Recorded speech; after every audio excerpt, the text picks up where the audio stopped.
happy Monday. Welcome to the start of another week. Bank holiday Monday here in Tipperary and also the rest of Ireland. Yes, we didn't just have our own, bank holiday.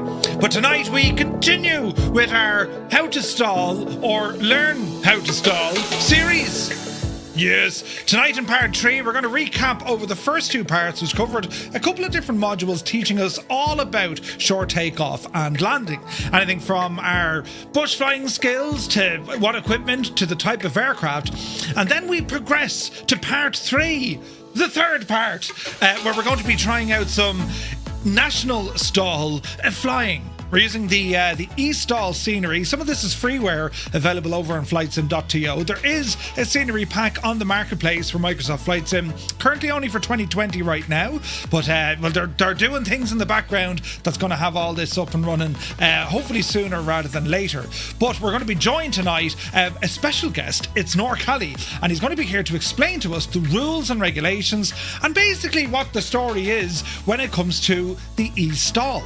It's a full championship, it's competitive, but it's also an awful lot of fun, where the objective is not only to look fantastic while you attempt to take off in the shortest distance and land in the shortest distance, but also sound like you know what you're doing. So it's going to be great fun. So we'll be doing all that this evening.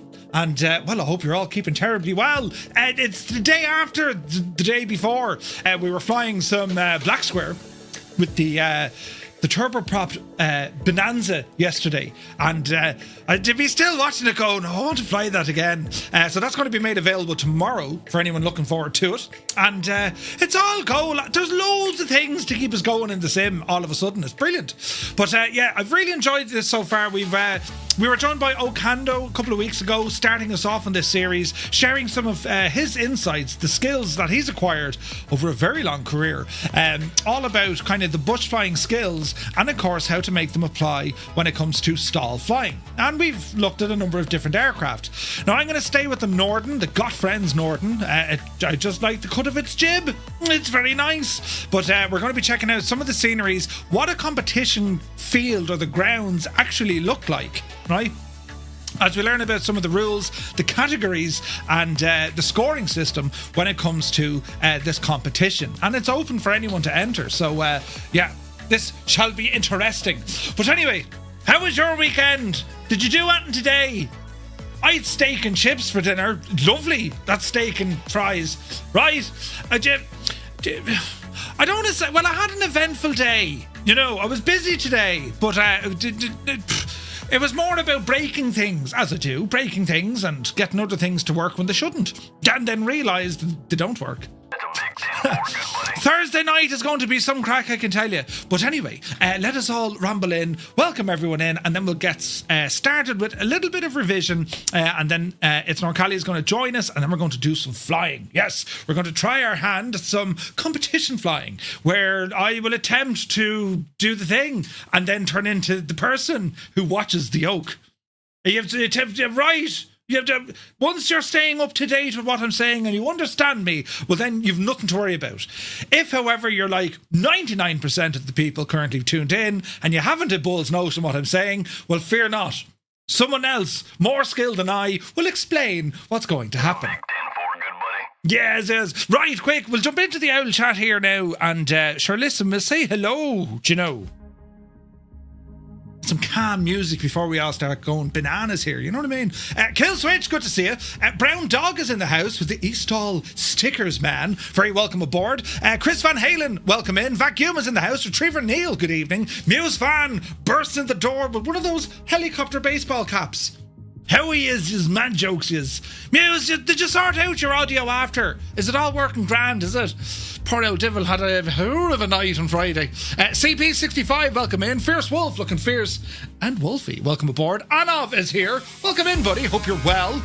The man who is the genesis of eSTOL. You're very welcome in, buddy.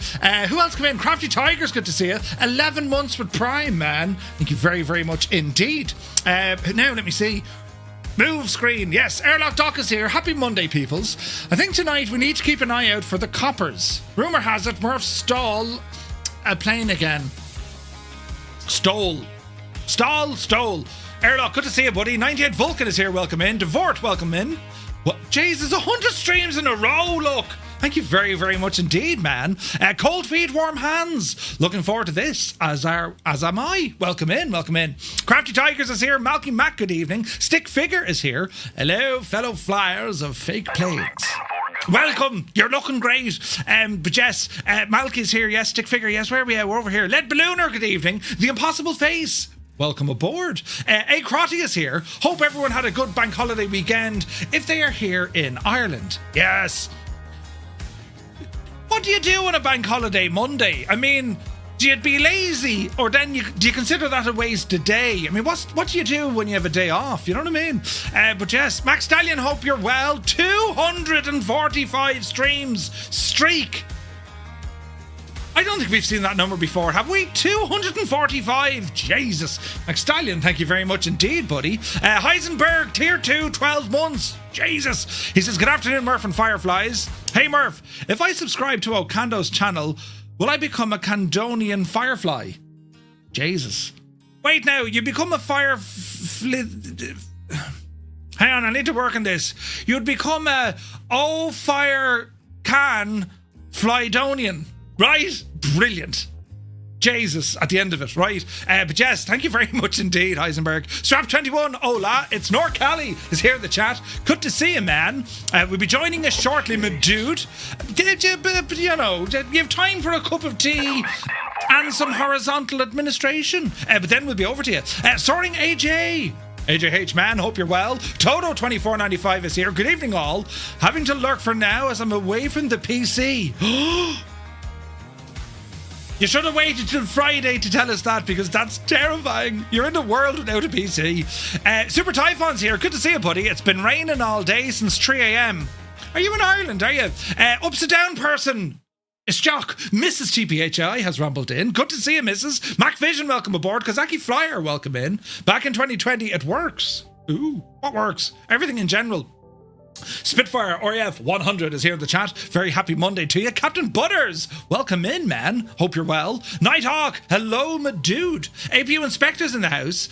Happy Monday, Murph and chat. Before we know it, the weekend is back. Yes, and we're at the new time of 2000 Zulu. Haven't been here for a while. Been nearly 6 months, but you're welcome back. 20 Zulu. Now, let me see. APU Inspector, 14 months of Prime. Thank you very, very much indeed, buddy. Unbelievable support. Gaseous Maximus, welcome in. Stu Snape is here. My dude, good to see you. Apache is in the house. Welcome aboard. Viper Strike rambles in. Good afternoon, Murph and Fireflies. After this, Murph's next challenge will involve a stall landing at Liverpool's Anfield. Yes. Mech Manser, welcome aboard. Agent Presta is here. Muttley, welcome in, buddy. Shovel Shoes shuffles in. AJH John, hope you're well. Who else come in? Dougal McTavish, the chairman, has arrived. Front row centre. Staying up very late with XP72, doing fly-ins to places when he should be in bed. But he says, no, I'll fly instead. Dougal, I'm telling you, one of these nights, I'll jump in. Wait now, I'll jump on. No, wait, explain yourself. I'll join you for one of these flights with XP. Yes, that sounded less conspicuous. The Impossible Phase, 6 months, man. Excessively loud stall horn noises. You better believe it. Thank you very much indeed for your 6 months. Kanzui is here. Hello, hello, hello. Guess who purchased their Sunday air tattoo tickets? That's right, this guy. Awesome news. They're on sale already, Kanzui. Jesus. Hermit Something, hope you're well. Schutz is in the house. Tarnish Mossman, welcome aboard. Zybok calling from Denmark. Hello from Tipperary. Hope you're well. Where is this now? Buttons. Jesus. Light Bison. It's the Boomtown Rats' least favourite day of the week. Tell me why. PQ is here. Foxfly Studio. Hello. Hope you're well, buddy. Welcome in. Linny Bobbins, it's yourself. Happy Monday, Linny. How are things? 3 in a row. Thank you very much indeed, Tarnich. Etch Glow gifted 6 months of a tier 1 to Anov. 6 months of it, Etch. Jesus. Thank you very, very much indeed, man. They are now, Anov. You're stuck with us for at least 6 months. Jesus. You won't age a day, I promise. You know. Well, you might age a little bit, but we'll talk about that, you know.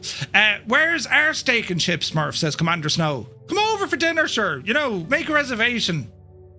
It'll be on that day at 10 to. Yeah, be sure you're here now, right? Sumner, good to see you, buddy. Hope you're well. Mrs. TPHI subscribing for 8 months with Prime. Thank you very, very much indeed, Mrs. TPHI. Very kind of you. Sunjammer is in the house. Murphy has lost his mindset. Wait, has lost his mind at last. It's happened many times before. Wait now, do you know where the reverses are in your plane today? Dougal says, I've managed to break the trim button off me Virpil stick today. Don't ask why. Okay. I'm dying to know. You can't say that. Jesus. Flyer10, welcome in. Dazza Arab. Well now, how's it hanging? Good to see you, Dazza. In general, you know. That's right, yeah. Welcome in. It seems to be okay now, says Muse. I'm not even sure which of the things I tried to fix it. I just need to remember not to press any buttons. Yes, that'll work. Eamon1973 is here, ready for some more stolage. Welcome in, Eamon. QC Frank, 30 months with Prime. Thank you very, very much indeed, buddy. Hope you're well. Idle Cutoff, Cambridge calling. Hello from Tipperary. Hope you're well. MV is here. Welcome in. Where's this now? PH Roy, a very good evening. Good evening, stallers. Let the warning be sounding, right? That's what you want, man. Old Veteran 965, Tier 2 for 58 months, Scott. He says, howdy, y'all. Happy Monday to y'all. Ah, brilliant. I've been working on my accent now. Right. Y'all. Brilliant, right? Y'all is also a place name in County Waterford. Y'all. Well, it's actually Cork, isn't it? Y'all is Cork, isn't it? Y'all. Or y'all, but that's, yeah, we just say y'all. One Fly Air, good to see you, buddy. I will follow all the Stol series on YouTube. You're a big fan of it. Ooh, nice. Hermit something. How does a bank holiday work? They take all your money and then celebrate it with a day off. Yes, pretty much. Sorting AJ had a CTD already. Oh, Jesus. He said the same thing about Farm Sim. You'll never see him, Dougal. Wait, what? Now, hang on. Right, there's a list.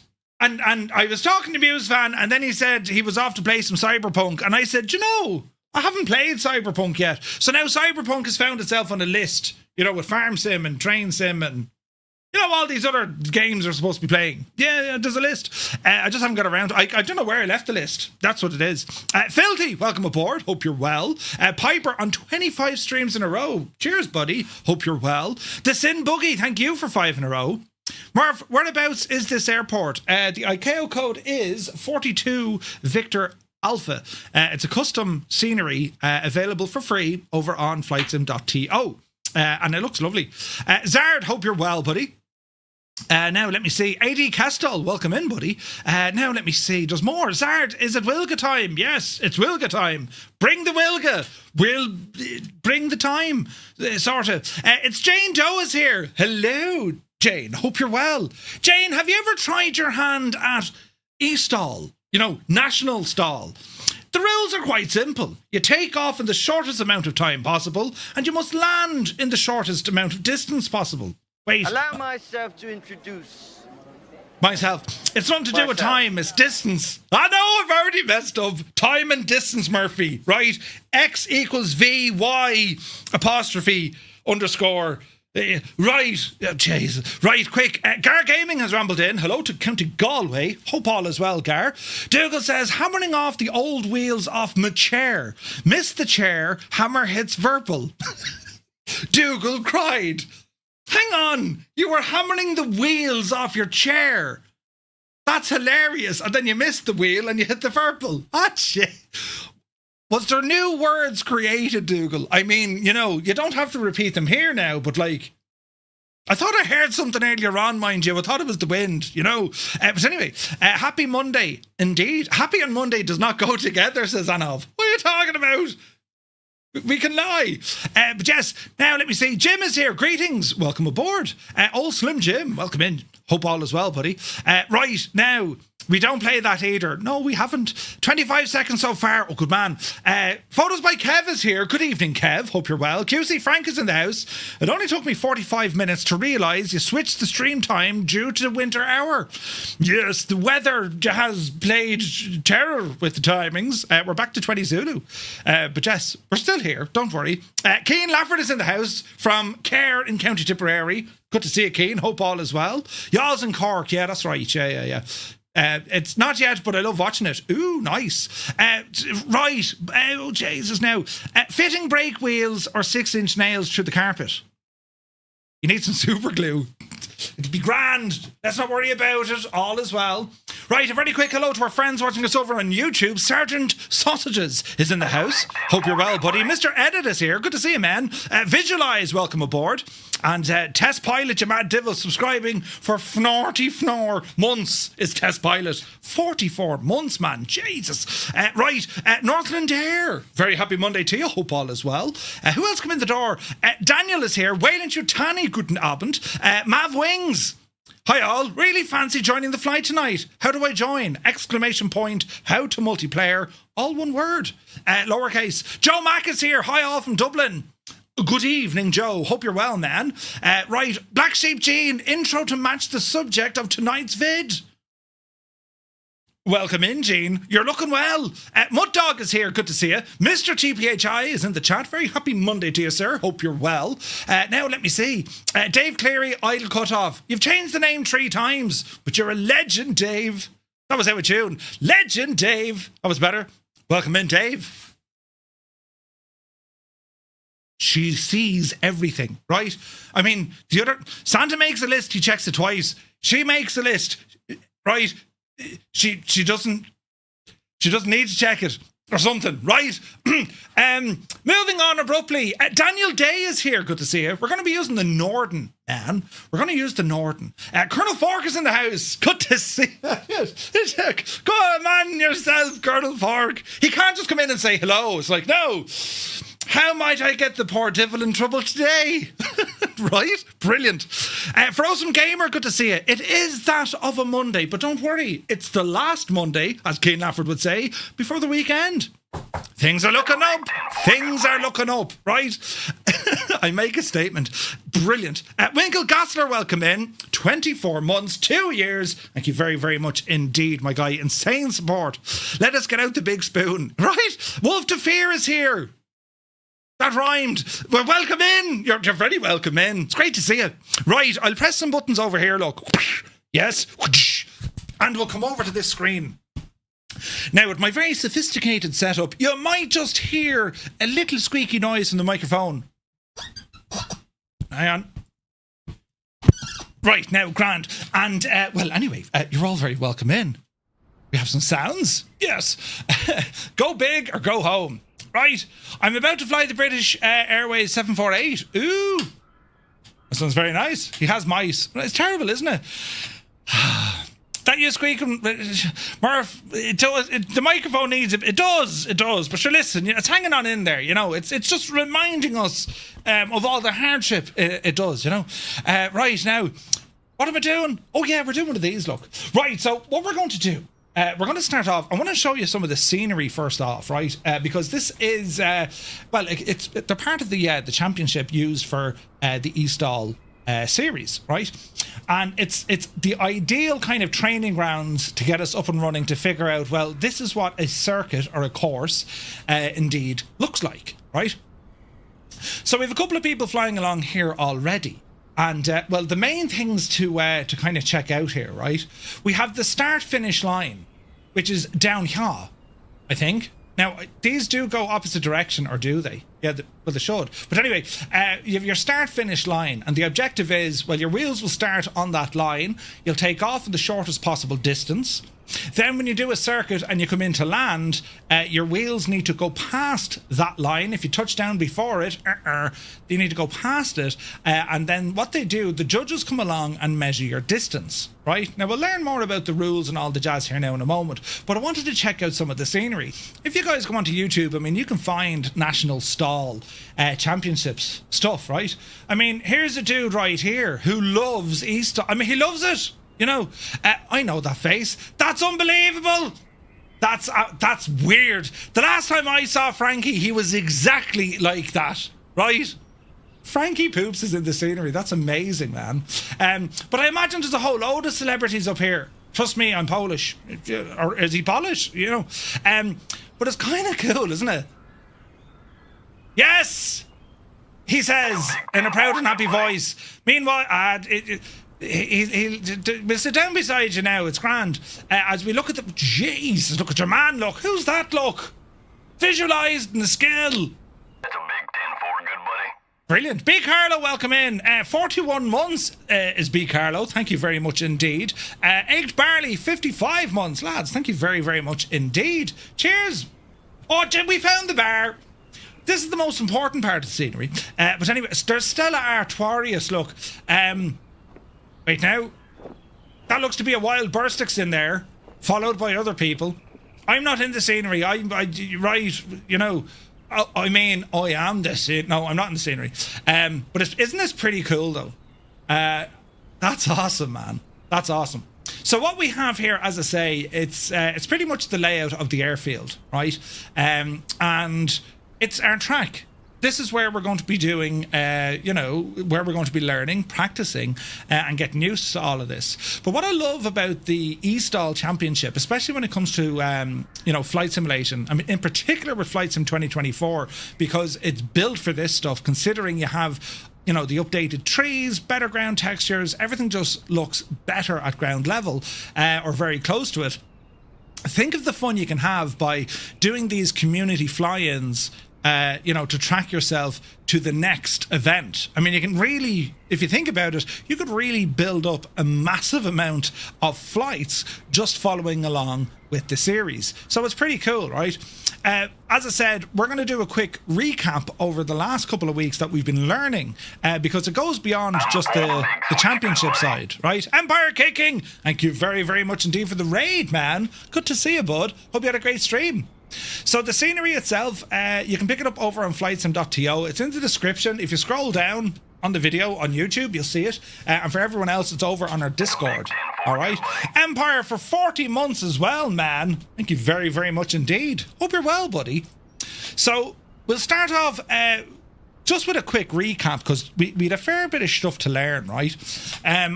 So what we covered over the last number of weeks, and as I said, we were joined by Kando on the first part. Last week we did our own with some flying. Remember, we were messing with the wind and stuff. And tonight, as we learn about eSTOL, we're going to be joined by itzNorCally. To start us off at the beginning, what is STOL? The letters STOL, you put them all together. You may have seen it before, maybe when it came to the characteristics of an aircraft, perhaps, or if you're reading down through its capabilities. Well, STOL stands for short takeoff and landing. That's what it means. Aircraft can be, built to the specification that would make them STOL aircraft, meaning that they have the capability to take off very short and land very short.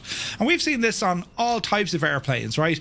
Anything from the small general aviation aircraft up to the military ones, and even some of the massive tubeliners as well, have some sort of STOL capability built in with them. Now, whether or not you use them for competitions, well, probably not.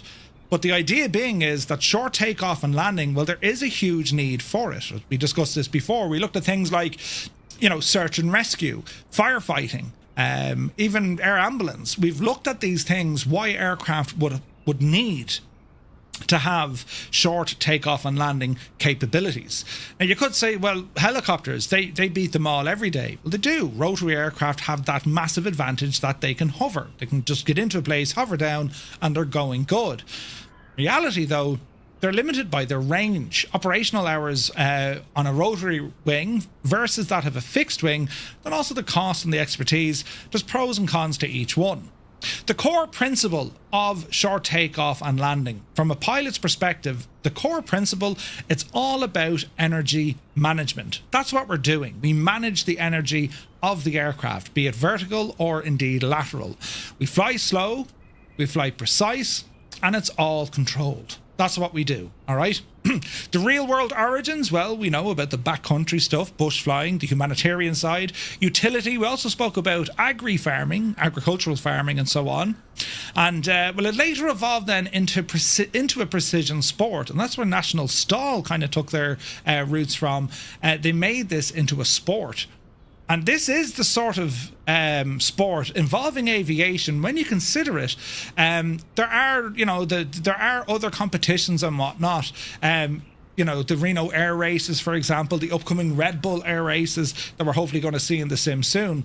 But eSTOL is its own kettle of fish, and rather than having to be at the very pinnacle of like extreme flying, getting around a circuit, right? This comes down to skills that anyone can actively work on. Anyone, all right? And that's why we do it, right? Very expensive per hour, yes. Now Roswell Air Races, yeah, that's right. There's loads of different ones coming together, right? So why does it matter in Microsoft Flight Sim? Why, as kind of, general aviation pilots, or maybe you like the airliners, we don't necessarily stick to any one strict discipline. We do a little bit of everything, right? Why is it important? Well, the importance of this is it sharpens our fundamentals as pilots in the simulated world. Now, some of these things transfer back out onto the real world. I mean, in your simulator, you're learning the theory behind it, right? But it teaches us things to the aircraft in which we're flying. You're talking pitch, power control, situational judgment, and precision landings. It's teaching us all of these things. And it's a very different way to fly your aircraft. Usually, we'll go from point A to point B or to point C. We'll be flying by visual flight rules, or indeed we'll go IFR and we'll go the airline routes. With this sort of backcountry bush flying, that we must lean in on the stall side of the house, right? This is where we really refine our skills, and it will make you a better and indeed a safer pilot, both in the simulated world and in the real world. And the reason why that happens is because you're able to fly your aircraft at the slowest possible speed, rather than going on the far side or very close to the edge of the flight envelope, usually, VNE speed, maximum speed. We're down the far end. We're down at the very beginning. We're holding off a stall, usually with only a couple of knots in the difference, right? And I've always said, if you can learn how to fly a plane, not by going fast, not by trying to grease the landings, right? You learn a plane by flying it slow, because you really start, that's where you appreciate the flight characteristics of it. Absent feel and motion, right? As sim pilots, well, we have to rely on other things. Our eyes do most of the work, then our ears do all our work. It's all about the sounds. When you fly the aircraft slower, these senses, because, well, you can hear the environmental sounds, the aircraft is now trying to do stuff that you don't want it to do. You suddenly become very aware of the capabilities of what that aircraft can do. That takes a long time if you're flying it by the numbers. Very long. So you're going to learn aircraft quicker by flying them at their slowest possible speed. And that relates to all aircraft, every single one of them, be it the airliners or, the general aviation. Pretty cool, right? So we also learned about the stall aircraft examples. Well, what was a stall aircraft? Well, the Cub, right? The old Piper Cub, the Carbon Cub, of course. We looked at the Husky, the Wilga, the DHC Beaver was in there, the PC-6, the Cessna 208, the Norden, the American Champion Scout. There's a barrel load of these aircraft now, and more of them are being developed. Even the most recent aircraft from Gotfriends, that A32, the Aeropract, that's also a stall-capable airplane. So we're seeing lots and lots of these aircraft, and there's a reason for them. It's not because they just look pretty. They have good capabilities. They have stall equipment fitted to them, be it the big massive Tundra tires, or they have heavy lift capability, right? Anything from flaps, slats, all that sort of stuff, we need to look at it. So we moved on then to Module 2, the bush flying environment. And this is where Kando took us for a spin, and we were talking a lot about kind of the wind, the impact wind can have on your flying experience. And I don't mean just kind of your standard airport or airfield wind. You look at your windsock, it's blowing from right to left. Yeah, the wind is blowing that way. Not at all. Kando made it very relevant when we were flying up high in mountain conditions because, well, updrafts and downdrafts, right? And the idea behind this is if the wind is blowing in from left to right or right to left, depending on what way your screen is, if the wind is blowing this way and it hits a mountain, right? Well, the wind hits off the side of the mountain, it blows upwards, right? We'll do a bit of Bob Ross here. Wait till you see the state of this, lads, right? So here we are with a blank canvas. I'm going to draw a mountain here. You ready? Look. Here's the mountain, Jesus. But that's the mountain, right? It's erosion didn't really do much to it. But if the wind is coming in this direction, right? I'll zoom down here so you can actually see it behind my mallet head, right? Can I? Oh, Jesus, don't do that. Can I not do this without like showing you? Hang on, we'll do it this way. Look. So here's our mountain. I told you I was going to do a better mountain, except for that bit. Jesus. Here's our mountain anyway. Look. I don't have enough room there. Right, here's a mountain, right? And the wind is blowing this way. Right, we following? Well, what happens is, because the wind is blowing that way, it means the speed hits and it goes that direction. See that? So the wind is actually getting pushed upwards like that. So if we're flying in our airplane over here, right? Minus me mallet head. If we're in our airplane over here, this is us flying that way. The plane is shagged. Well, what happens is, as we move forward, we're going to hit all this wind going upwards, hence an updraft. So it's going to give us free energy. It's going to push our airplane up this direction, right? And that's something you need to be aware of when you're mountain flying. However, as the wind continues, it then starts this sort of an action. It goes down the far side, and this creates what we call downdrafts, where you have the wind now getting pushed down the way. And if we were back in a little airplane over here somewhere facing this direction, it's a snail plane, what happens is the wind is going to push our plane down, meaning that we're going to lose all of that energy, right? Compliments of the Holy Family Community School for my skills in art. I didn't do art in school, right? I don't want to save me work, you mad? But you get the idea. You need to watch for that in the environment. Check your surroundings in the sim. It's of vital importance. And the reason being is, well, if you look at where we are here, it's relatively flat terrain. It is flat terrain. However, there are obstacles on the ground. Now, might it have such an impact on us? Well, we don't know. It just might. Things like hangar buildings or trees, for example. Farmers have been using trees for, since, cows were children, right? The idea being is that they're designed to break the wind, stop the wind from hitting certain areas. So these are things you'd want to consider. Wind, very important. All right? Right, we continue.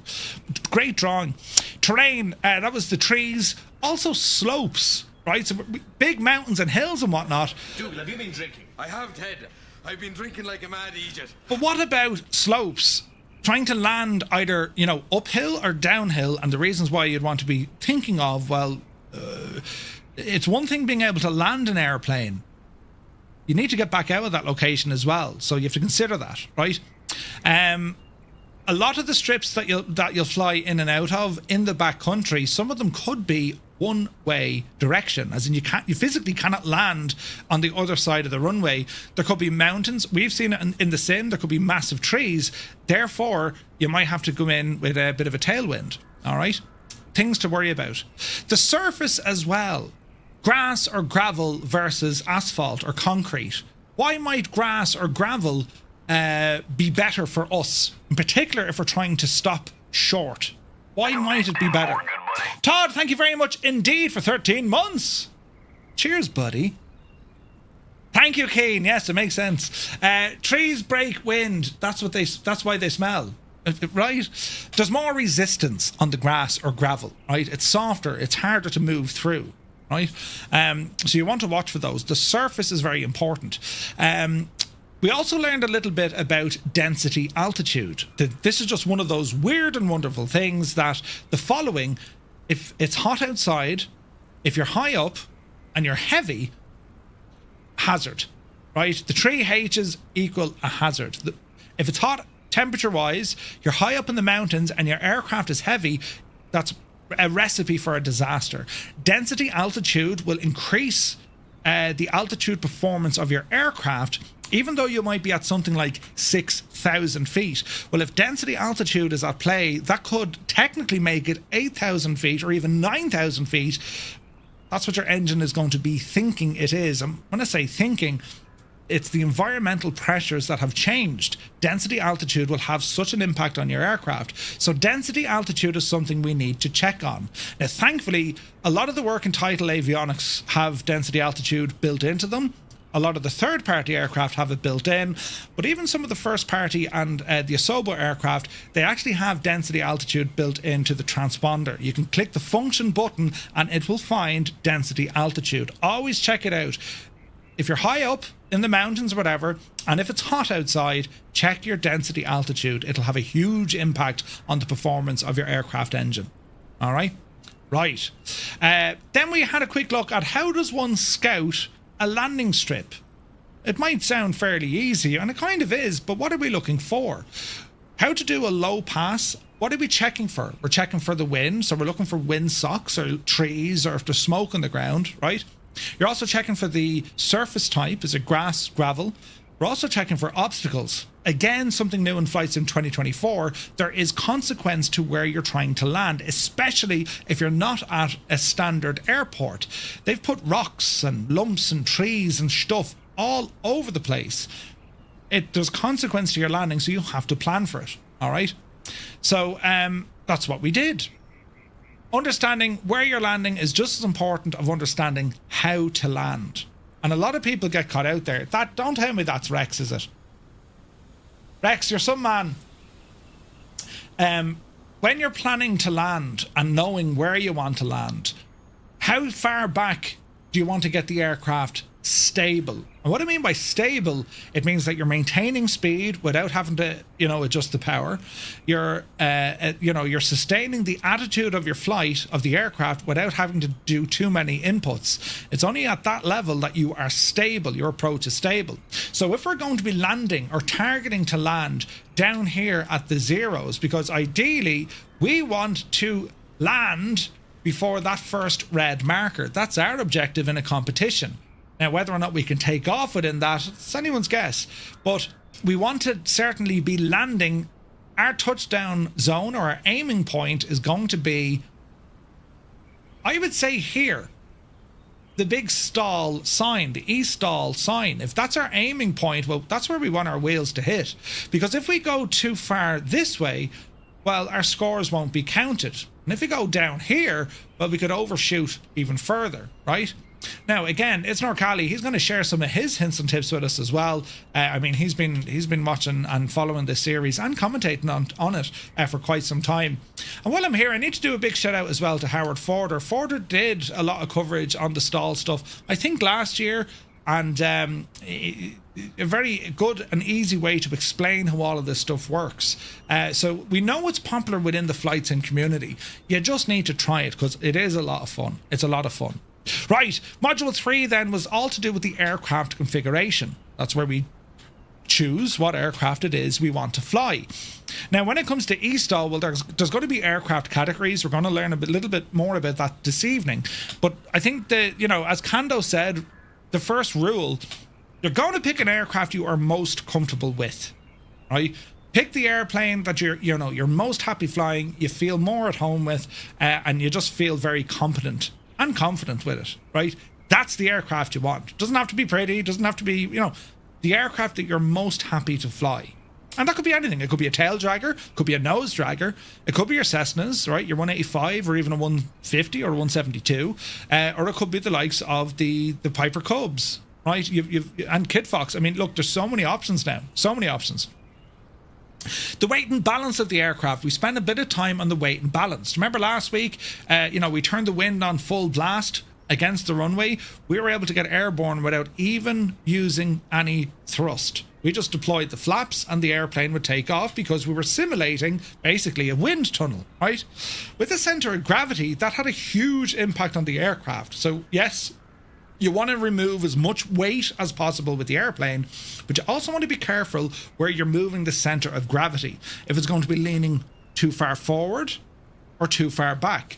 Now, there are advantages to having slightly forward or slightly back, depending on the aircraft. But you need to understand the impact it'll have on the aircraft, if it goes wrong, because you'll either have to overcompensate by applying trim, in which your aircraft is now technically creating more drag. That's going to be slower, or and stall, or it could be the other way around, that it's nose heavy. So even if you're trying to dead stick it in, that nose is going to tip over as soon as you apply the brakes. You know what I mean? Rex, I know you love the owl A400, but would you mind terribly just changing that machine for this? Because it just looks friggin' weird, man. Then again, he could do an A400 eSTOL. Has that ever happened before? You know, but I think for this, because everyone's in smaller aircraft, that behemoth is just going to kind of block everyone. Do you know what I mean? Right, the other thing then, we looked at the aircraft modifications. Now, I don't mean mods that you download and apply them to your plane, but I imagine that's kind of the future where this might go.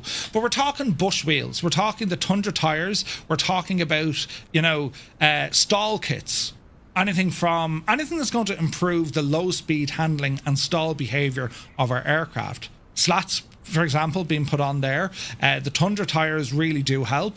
Anything that basically gives your aircraft an edge that allows it to fly that little bit slower, right?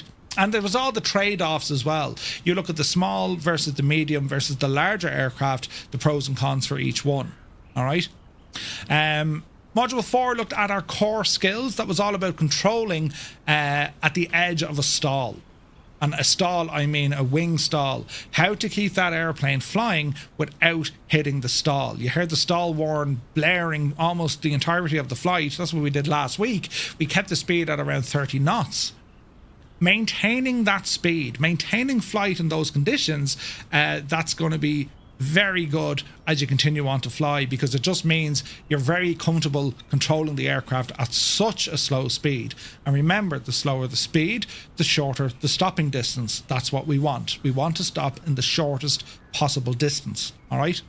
Short field takeoff, easiest liftoff. Remember, we'd say toes on the, or you know, get your toes onto your toe brakes. You apply maximum power, and as soon as you feel that aircraft ready to move, you pull up. Slight bit of pressure on the stick. Usually about, like, you know, as Kando said, about 10% back pressure. That'll get you airborne. You can take off within, you know, a matter of feet. It's crazy, right? Depending on what the wind is doing. So that's your short field takeoff. Soft field takeoff, it doesn't really have a huge impact here in the sim. In the real world, I've flown out of soft fields quite a lot. It's grass, basically, right? And depending on what you're flying in, even down to the weight of the engine, on a you know, something like a Cessna 182, you got to keep that yoke pulled back. Even taxiing, anything, just to give that little bit of back pressure, just to keep that prop just up off the ground, because, well, the less clearance, that's a bad thing. And, like, think about it on a soft ground. I mean, if you were to apply the brakes to a nose dragger, right, well, you could actually dig in, strike the prop, game over, ball burst. You'll never be invited back to, you know, go flying with someone. In the sim, there's not as much consequence. However, for a tail dragger, we need to be very careful on the brakes. If you land and apply full brakes, there's every chance that you're going to prop strike and nose over. You need to be careful. We kind of looked at the idea of, if you were to try and simulate what a car does with anti-lock brakes and ABS, rather than applying full pressure, you're on and off the brakes quickly, but you're on and off the brakes. All you're trying to do is manage that energy so the aircraft doesn't fully nose over. You know what I mean? That's what we looked at. Precision landings, hit the target exactly. Don't worry about softly. Exactly. We're looking for accuracy here. You pick your landing zone. That's the line. My wheels need to hit that. And the more you do that, then you can start adding your finesse and making things nice and gentle. I mean, don't forget, these aircraft, in particular the Stol aircraft, they're built to take a bit of a beating. That's why you have the bigger tyres, stronger suspension struts, and so on. They're designed to take a bit of a bang, so don't be worrying too much for the soft landing. Landing rates, not massively applicable here. You don't go down like a dart, mind you, but don't be worrying too much for, like, oh, it was a butter landing. That's not the objective here. Accuracy is absolutely what we're after, all right? Obstacle clearance, again, we're using our eyes and our ears. This circuit, for example, we talk about obstacles. There's nothing really jumping out on the main flight path, right? But we know we've obstacles to the left and to the right. Therefore, controlling our aircraft very close to stall speed, but what happens at a stall? We'll stall a wing, the wing will drop, and we'll start veering off in one certain direction. You need to be careful, because you have the grandstands on one side with people, and you have trees on the other side with squirrels and other forest animals, right? So obstacles are important. depending on where you're flying to, not necessarily for eSTOL, but definitely when it comes to your back country routes, mountains, rivers, trees, basically anything that's in your way of flight, you need to properly assess, hey, is it better to take off uphill because I have a better clearance, or if I take off downhill, am I going to end up straight into a mountain? Lukla is a prime example of that. You need to make sure your aircraft has the beans to be able to get you out of trouble before you go straight into the next mountain, right? It's pretty cool. And of course, density altitude. Yes, density altitude. It's a huge part of it, right? Huge part of it. So the last bit then were go-arounds. Now, we shouldn't necessarily come across this when it comes to eSTOL. I mean, we're planning to land on or just after that line. After that line, don't land on the line. I think it needs to be after it. If a go around has to happen, it's knowing.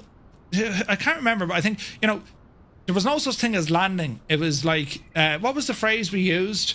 It was every time you come in for a landing, you're actually preparing for a go around, and then maybe you get to land. If you apply that way of thinking, especially with VATSIM and your online flying, every time you're planning to land, change that. Start planning in your flights. You're going to go missed, or you're going to do your standard go around, or whatever it is. If you land, it's a bonus. If you start applying that way of thinking, it means you're always ready. You're always ready. You're planning to go around. You're watching the energy. You're watching the power. And if you need to go around, well, you don't even think about it. All right? We're conditioned to be the other way around. No, we're landing. That's it. We're landing. And then if you do get a go around, oh no. So always try and change your mindset to you're attempting here a go around, but if you land, great. Right? Try that way of thinking. Now, the last bit then, the most important stall decision. Abort when unstable. And we talked about being stable. If you're unstable in your approach, your landing isn't going to be good enough. Now, when it comes to eSTOL, I haven't seen it. I haven't seen enough of it to say, look, his approach was all wrong. He had to go around. I'm sure eSTNorCally will have something else to say about that. So we'll find out now in a couple of moments. So we're going to move on. That was a recap from the last 2 weeks of what we've been doing, right? And we have covered a bit of ground, but there shouldn't be any I never knew that before. Or if there was, it shouldn't be kind of life-changing, right? So what we're going to move on to now, it's going to be the competitive side. Stall or eSTOL in our case, right? And what we're going to move into, how stall competitions are flown. We're going to learn about the scoring rules, the aircraft categories, the competition flow, and what makes a winning run, right? So that's what we're going to cover. The spot that we're at right now, this is known as Virginia Beach, 42 Victor Alpha. It's a freeware scenery over on flightsim.to. National eSTOL do have scenery packs on the marketplace, but I think they're 2020 right now, but they are upgrading them to work in 2024. There's another one then as well. We have the Oklahoma eSTOL at Patriot Air Park. Dougal, thanks for the shout out. I put in the wrong ICAO code for that. It's Oscar Lima 42. And that's also available over on flightsim.to. There's a handful of them over there, right? That's where we get them from. So the objective of national stall competition rules, and this is where eSTNorCally will help us converting them back into flight sim, right? Pilots compete to achieve the lowest total score. That's a big 10-4, good buddy. Takeoff distance plus landing distance gives you your total score, right? So we'll get into all this, but I do have a little video I want to share with you first. And have a look at this video. It'll explain all sorts. Going, swing it, baby. There's buttons being pressed at an alarming rate, and I don't know who's in charge. Hang on there now. Let's have a quick look. Steiny, you absolute mad devil, you. Thank you very, very much indeed. 5 gifted tier 1 subs to the community because he's mad. Doug also resubscribed for 7 months. Lads, thank you very, very much indeed. Really appreciate it. Steiny says, in real life, there was a pilot trying to keep separation while setting up behind other pilots, and he actually stall spinned it into the ground. Jesus. So the go around, if you're coming too close, is always an option. Don't throttle back. Yep. That's crazy, man. Right.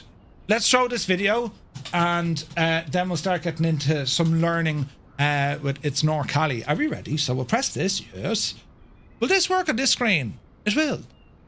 Yes. Right. Have a listen to this, lads, and we'll find out. Wait now.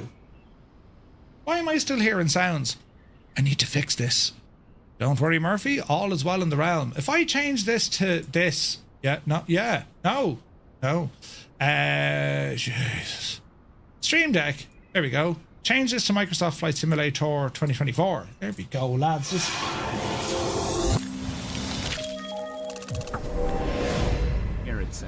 Takeoff and landing competitions are simple. We have the pilots here competing in separate classes to get the lowest score possible.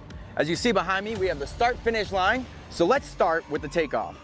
This runway is marked with a start-finish line, and as a competitor parks their main gear on the line, they apply power and position their aircraft to get off the ground as soon as possible. Once their main gear leaves the ground, a line judge will mark their takeoff score using the measuring line along the side.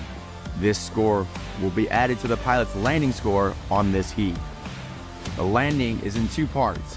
It's either over the line and counted, or if the pilot's main gear touches down before the line, or even touches the line, this heat score is scratched and results on a landing disqualification, and the pilot will have to rely on another takeoff and landing score to get them on the podium. A quick look at our aircraft shows we have two types of landing gear: tricycle and tail draggers. On the tail dragger aircraft, the score is marked from the two main wheels toward the front of the airplane. And for tricycle landing gear, the score is marked by the two main gear in the rear of the aircraft. It's a fierce competition out here, but at the end of the day, it's all about building better and safer pilots in the skies. It's a great day for Stol competitions. Let's get it started. Now, we're going to watch that a second time, just so it really kind of, sits in there, right? Couple of points to make, and we'll go back over this. Depending on your aircraft type, lads, right? So if you're in a nose dragger, your main gear are the wheels towards the back. They're the ones that you're graded on, right? If you're in a tail dragger, your main gear are the wheels at the front. They're the ones you're graded on. So just watch this back again and let all that sink in.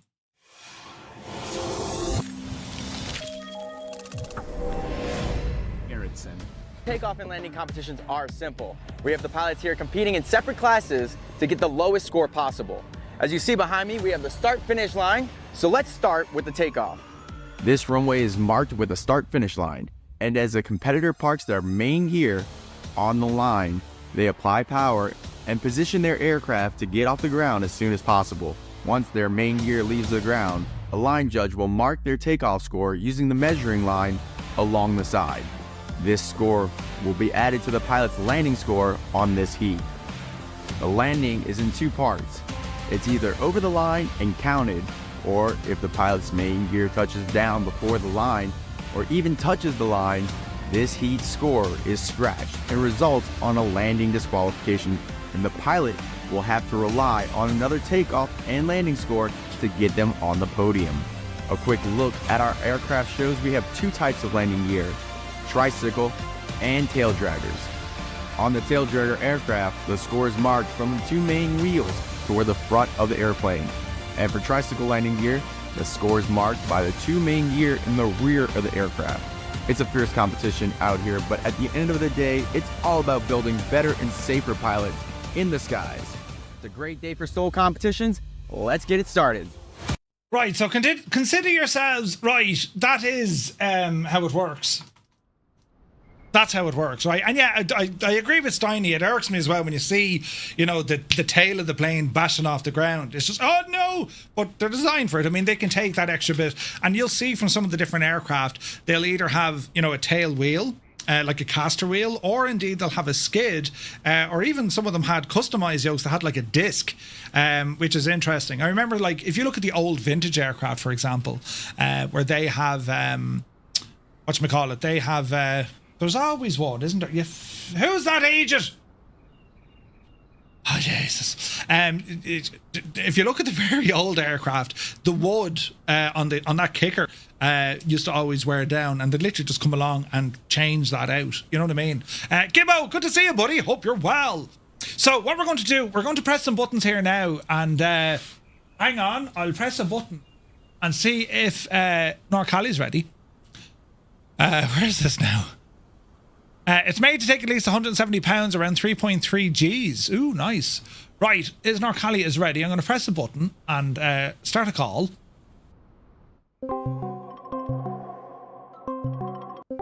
Do you like me fancy ringtones? Good evening, eSTOL. How are you, bud? Hello, hello. We can hear you. Fantastic stuff. Well, man, how are you? I'm doing great. Thanks for having me, Murph and Fireflies. You're most welcome. You're most welcome. So I suppose before we get into the rules and whatnot, maybe tell us a bit of your background with eSTOL. I mean, you know, the backcountry flying, you've been streaming now over 2 years at this stage, right? I mean, you do a lot of backcountry flying and you're also heavily involved with eSTOL. So where did it all begin for you? Well, I do exclusively, I would say 99% of my flights would be bush flying, bush trips around the world. Nice. I've been streaming for February will be my 2-year anniversary, but I've been in the sim since day one doing these kind of flights in Flight Sim 2020. So about 5 years now in Flight Sim. Sweet. Yeah, and eSTOL started last year in January or February 2024, and I've been in these competitions since day one, since the first official event last season. Oh, nice. I'm also an official trainer, and I can train anybody to get certified for these competitions. Sweet. So tell you, why don't we start with certifying? Because I mean, for folks, you know, not initiated in the ways of eSTOL, I mean, if I wanted to say, right, look, I want to go flying, I want to just enter into an event, and you know, I don't know anything. Talk me through the process. What do I need to learn? What do I like? Do I need to prove myself? Is there a test? How does it work? There is a small test, but it is a 100% success rate. Ooh, nice. You don't have to have any worries in getting in. You just have to understand what's going to happen during the event, our taxiing procedures, what's kind of going on behind the scenes, because it's all for a show on YouTube as well, and kind of modeling what happens in real life on their shows as well. Nice. So we have different ways that we have to go around and be prepared, listening on comms to our ground bosses, and putting on a good show for the cameras. And do you get many entrants? Like, do many people take part in this? We can hold a maximum of, I believe, of 30 pilots at any one time. If we go over 30 pilots, which we haven't had to yet, but maybe next season, we will have to start holding qualifiers. Oh, to nice. get in. That's awesome. That's awesome. So starting off in the very beginning, right? I mean, you know, we've looked at the capabilities of STOL aircraft. We've looked at some of the, you know, the handling characteristics that we need to learn in order to be able to fly right on the limit of slow speed, trying to get the shortest takeoff and landing. When it comes to an event, I mean, is it pretty much rinse and repeat? This is just the time in which you're going to be graded on this. Yeah, the thing about the events is, like, you can practice all you want in the background for hours and hours and hours and put down perfect takeoff and landings, but things change when you're on the spot and you're on YouTube and the cameras are on you. It's really hard to put down those perfect scores. I can imagine. A lot of mistakes can happen. I can imagine. And how long do these events run for? I mean, you pick your one scenery, that's the local event, and it's number of pilots versus how long it takes them to do a circuit. I mean, is that pretty much it? So we have different classes. We've got 3 main classes and a special class. Mm-hmm. The special class changes a plane. It's the same plane. Every event, it switches up to a different plane, but everyone in that class is in the same plane. For our 3 main classes, it's kind of based on weight and power. Okay. We have the heavy class, the touring class. We have the backcountry class, which is kind of the intermediate weights. And then we have the lightweight class, which is unlimited. And those are your kit foxes, your planes that are under 1,000 pounds. Okay. Very lightweight. And we can only fit a certain amount of planes in the air at one time. You can have 6 planes at once. They take off 30 seconds apart. And the pattern around these courses are all the same at every scenery. You're trying to target a 3-minute pattern around the course. If everyone takes off 30 seconds apart, you can have 6 planes in the air. While the last person is taking off, the first person would be coming into land on the other end of the runway. And for 6 aircraft at a time, I mean, does that kind of come back to the Microsoft multiplayer environment whereby it's a closed group? No, it's based off of the 3-minute pattern around the course. So we might have to do 2 heats. If 12 people sign up for, say, unlimited class, we'll have to run 2 heats of 6 people. Or if even 8 people sign up, we'll have to have 2 heats of 4. Okay. And then the use of servers and whatnot, because, I mean, look, I imagine the last thing you want to see is good old 747 coming in, so you're able to control the environment. We do control the environment, and that is something we have to keep very secretive. You will learn when you sign up and when you get introduced and you're actually part of the event, we will reveal that to you and how it works. You know, Sweet. Because we don't want any trolls coming in. We can't have 747s coming in. Yeah. So tell me, when it comes then to scoring, right? I mean, in National Stol, they'll literally look at the markers on the ground, out comes the tape measure, and the judges are pretty much standing on the line. They can see it and say, yeah, this person got airborne within, 120 feet, or they landed within 60 feet. But we don't have tape measures in the sim. So, from a judge's perspective, how is this scored? Well, we are very fortunate this season. So last season, it was all visual. We have dedicated cameramen that are watching the line and putting in their input of what they saw on the screen, what their scores were. And then that would get input into the spreadsheet. This season, we are very lucky because we have a competitor that is, I believe he's a computer programmer. And he designed an app just for eSTOL that tracks us and tracks every movement, much like the flight tracking tool works, where it controls your movements, and it knows exactly where you're at any given time. It spits out the numbers, so we don't even have to worry about it anymore. That's pretty awesome. So yeah, that really alleviates, connection issues or whatever. That's real handy. So that's a great step forward. All right, so the event itself. So I mean, we're going to say, right, we're all going to give this a bash today. Now, granted, we don't have the judges' capability of precision landing or takeoff. We'll give it a bash and see what happens. But any advice? I mean, it's all about trying to take off in the shortest distance. How do you make sure then that everyone is kind of playing by the rules? Like, I mean, is the weather and, like density, altitude and pressure, is that all set kind of on the server side that you guys control? Or is there like an honor system that you need folks to make sure they have the right settings? Exactly. It's all controlled. Everyone that flies in the competition is going to be on the exact same weather, same wind. We're all there experiencing the same exact thing. Nice. There's a way we can control that. Yeah. Nice. Okay, so we're scored on our takeoff and then our landing, and it's the same as it is, with National Stol. It's the lowest score wins. Right. Okay. Exactly the same. Okay. And then pattern altitude and things like that. I mean, you're not going by traditional charts for this one. The rules of each one will kind of stick by it. So at this particular strip, I imagine the pattern altitude's what, 500-600 feet maybe? Yeah, we shoot for 500 feet on our patterns. If you maintain 500 feet around the pattern and you're kind of watching for those pylons, you'll see the red pylons around the course. If we take off to the east here, it would be a right-hand pattern. If we took off to the west, it would be a left-hand pattern following those red pylons. And we maintain 500 feet, and you should average around 100 knots, and that'll give you your 3-minute pattern around the course. Okay. Stay at 500 feet.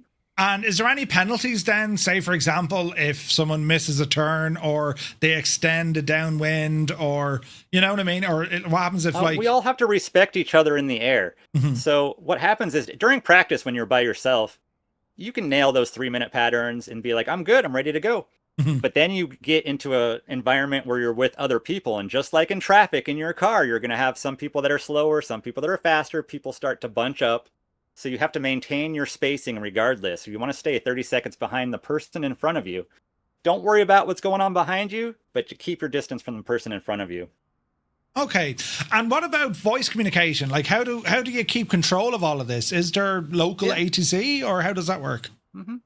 Yeah, we're all on Discord together. We'll have one person in each class playing as the ground boss, and he's basically he runs what's going on in that heat. Okay. So he'll let you know if you need to slow down or speed up if they see people bunching up in the air.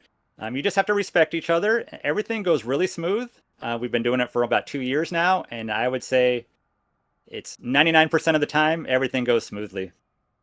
Okay, so just to recap then, when we want to do if it's our turn, right, this is our category, do we get multiple tries, or is it like, no, you get one shot at this, it's one takeoff, one pattern, one landing, or do we have a number of different kind of, different trials we can do? You do have a number of tries.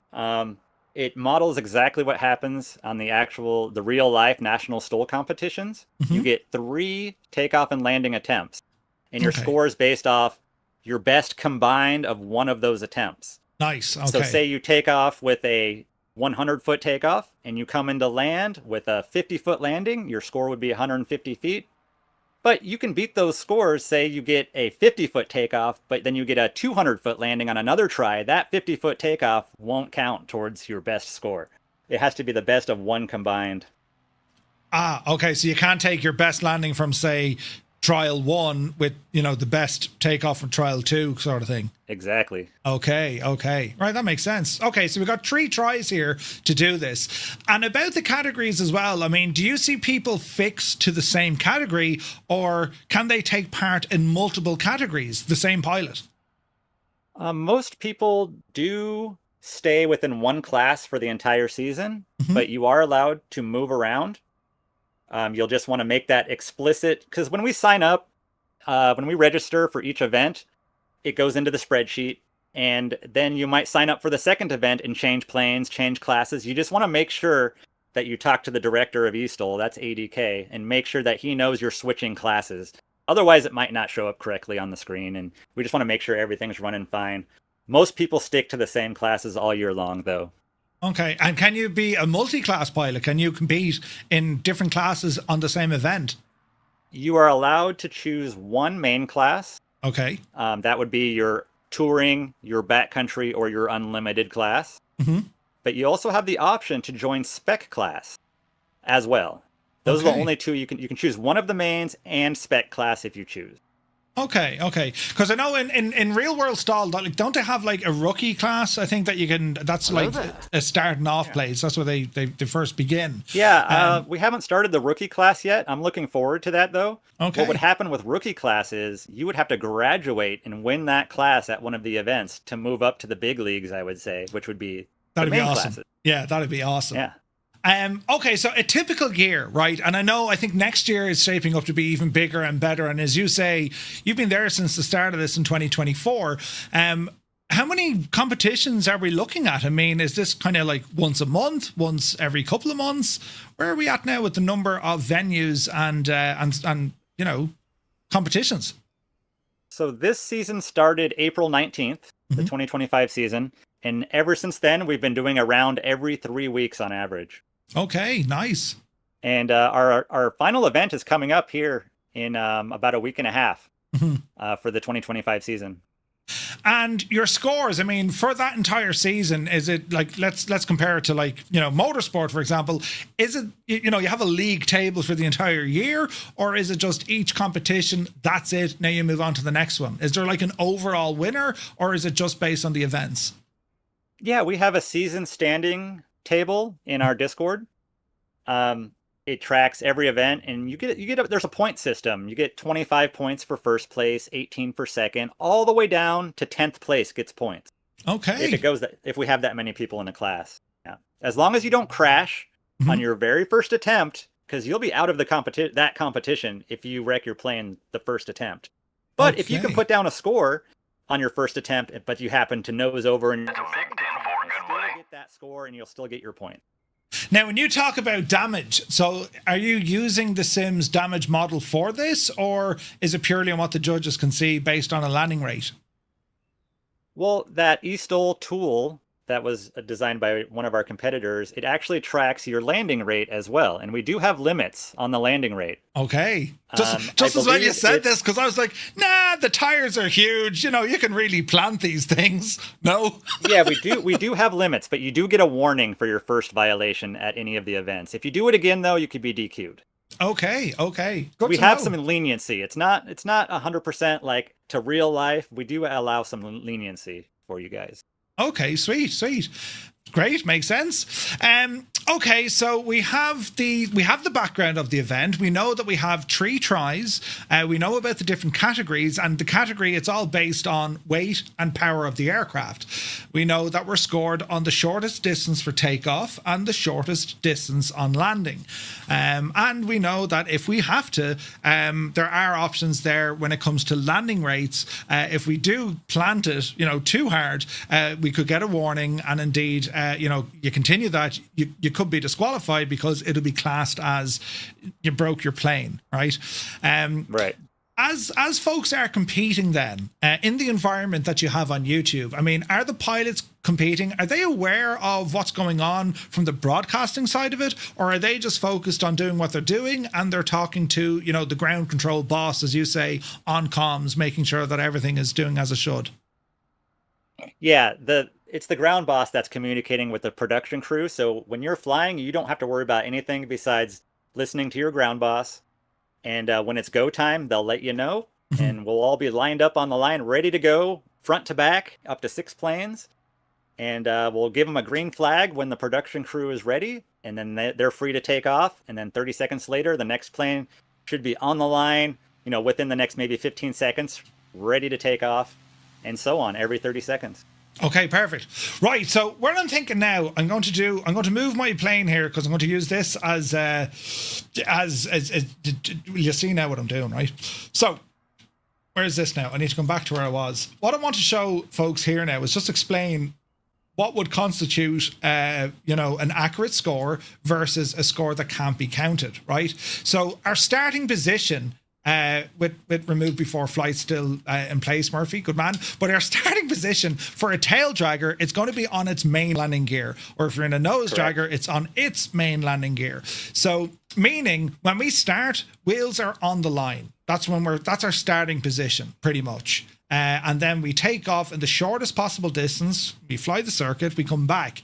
When it comes to landing, however, we can't make contact with that white line. We got to stay, in this case, to the left of that. We got to be roughly here before that's a score that's actually accurate, right? Correct. And the eSTOL tool will let you know if you did scratch as well. Okay. It will know if you touch the line. Yeah. Man, that's accurate. So in the case of a tail dragger, what would happen, for instance, if our tail was to hit the ground prior to our main gear, and the tail, that touched down on this side of the white line, but our main gear still touched down over the far side? I mean, is that something that then the judges have to say, well, he's there, or is that like, no, it's wrong? As long as your main gear does not touch down before or on the white line, your tail wheel is free game. You Excellent. can drag that tail wheel across the ground. Yeah, I have a feeling some of our guys are going to do that because I've seen them do it. You'll see Brown Dog do that a lot in competitions. Really, yeah, he's doing a wheelie, but that's how it works. All right, okay. And then as we look at all the markers, I mean, they start at 0 and they go all the way up, right? I mean, we're talking, what's this, like 400 feet, 500 Close to 600 feet total. 600, okay. 300, if you go to the middle of the sticker there, that's 300 feet. That's 300, okay. Every red line, you'll see a marker, every red line is 100 feet. Perfect. Okay. Are there targets then given in training? Are you going to say, right, okay, someone wants to learn and they really want to get into this. They want to do some training. As folks are learning how to do this, when it comes to accuracy, are you going to try and say, right, I just want you to land at the 300 footer. That's your target. Or like, is there, what I'm trying to get at, is there any kind of minimal skill or minimum skill that you're able to work with? Yeah, for training, there's no skill for takeoff and landing. You don't need any of those skills whatsoever. When I train someone, I pay no attention to the scores, and I want them, the people I'm training, don't worry about your scores whatsoever. We're just going to worry about the procedures and the timings. And then after that, you're free to practice all you want and get your scores going. but we just want to make sure that you understand what's going on to get ready for competition. Okay, sweet. Right, guys, if anyone has questions in the chat, and a shout out to Vex Freeze for the raid. Cheers, Vex. Good to see you, buddy. Hey, I raided Vex before I came here. There you go. It's all happening now. Guys, if you have any questions in the chat, let us know. We can ask itzNorCally all about this. But also, as we're looking around, we can see there's a lot of folks already spawned in. And it's going to be awesome getting to see how folks, how they fly this route in particular. The scenery, there is a scenery pack on the Microsoft marketplace. However, I think right now it's just aimed at 2020. And in fact, the competitions right now, you guys are on that platform only because, you started the year there, everything's working there, and you'll eventually look to move it onto 2024 at some stage.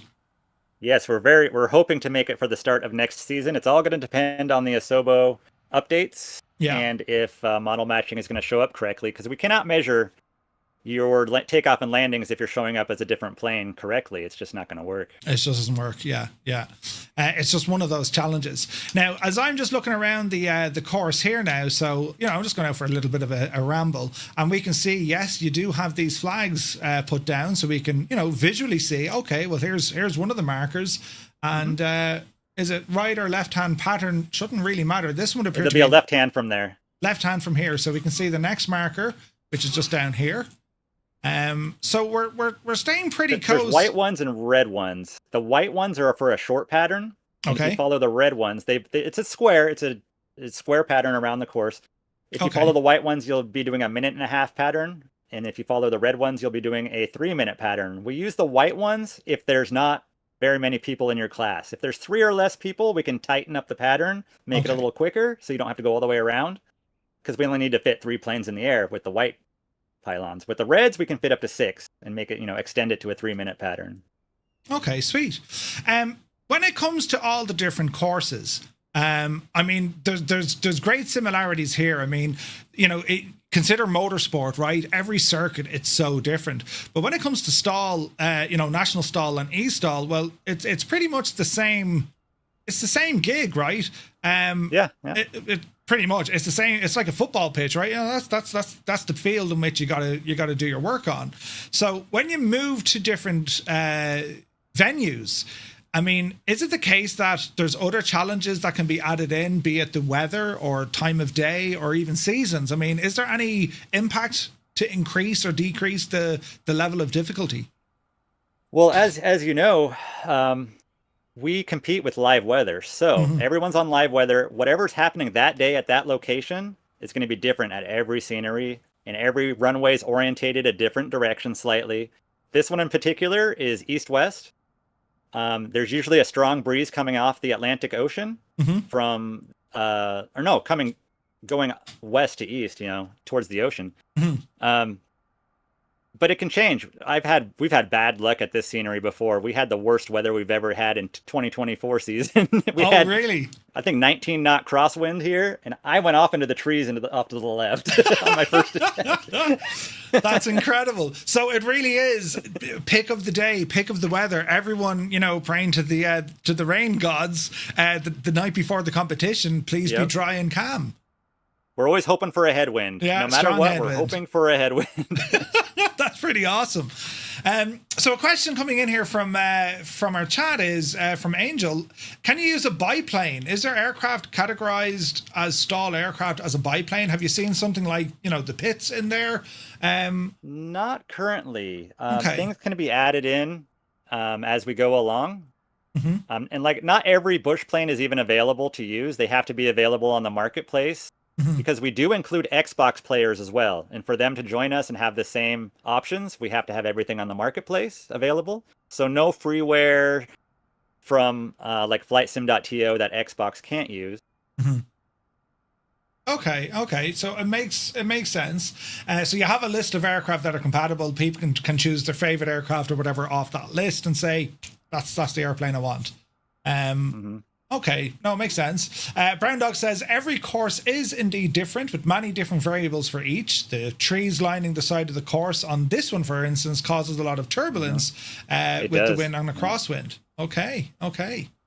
Yeah, we have very different elevations too. Our highest elevation, by far the highest, it's the only one that's 7,000 feet above sea level in Wyoming. Wow. And that's going to make we had density altitude over 10,000 feet. It was like 11,000 foot density altitude in the summertime. Yeah. Nice. Look, it's absolutely incredible. And like this, I very much believe this is a sport, as we see its growth in the real world, and the competition, and it's weird, right? It's so competitive, but it's so kind of, I don't want to say chill, but it's so friendly because you're seeing what people in the real world can do with aircraft, as in, anything from, manufacturing stall kits to even the aircraft designers themselves. In the sim, well, we know it's a friendly space because you can have the competitive side there, but because you're able to level that playing field, everyone's on the same weather. Great. You have the tech to, accurately record where the landings are happening from, and you're able to keep it within the classes. It just means that everyone gets a fair shot at this, which I think is going to be the most appealing here, because we know that there are these, pilot gurus who can do things with airplanes. I mean, I saw with Kando. I've seen it with you in your streams as well. I'm sitting there going, he's defying physics. How is he flying like this? It's all a matter of just a bit of practice. And practice. Yeah. That's one of the do's. Of the do's and do nots. Yeah. Number one, practice. Right. So the last event of this year is coming up, as you say, in a week or so. And then next year, I mean, the hope is there's going to be more, and hopefully a lot more pilots. For folks who would like to get involved, to register, what's the best way to go about that?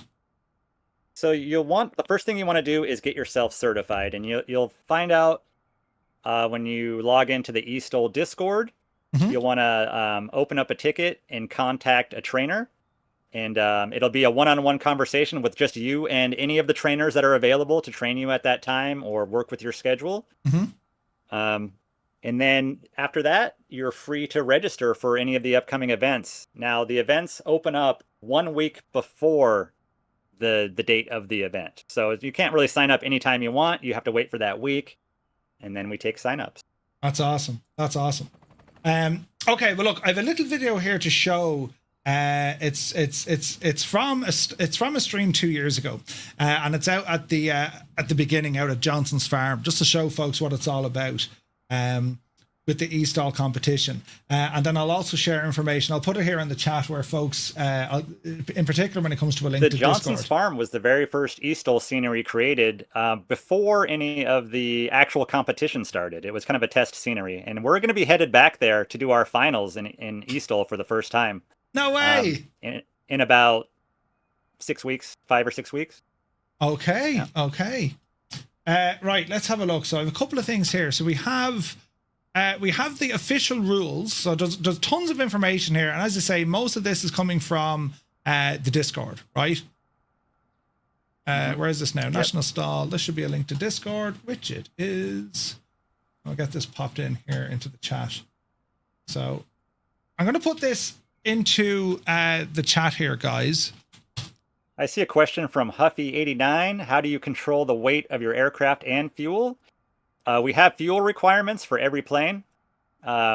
This season, we're running, instead of a specific number for each plane, we've simplified it that every plane, except for one, every plane starts with 50% fuel. Everyone's on the same amount of fuel. And the weight of your pilot is determined by whatever the default is for your plane. So say for the Norden, it's 170 pounds, I believe, or 165 pounds. Everyone will be on the same pilot weight. Mm-hmm. But as far as fuel, you can add more fuel than 50% if you like. You can move it around left or right wing to balance yourself out for depending on your plane. You can add tail weight if you wish. You can add weight to your passenger seats. It's all up to you. You just have to have the standard pilot weight and 50% fuel. The one plane that has more fuel is the Kit Fox. The competition Kit Fox has a small tank compared to the regular Kit Fox. It's half the size, so we run that with 100% fuel. Okay.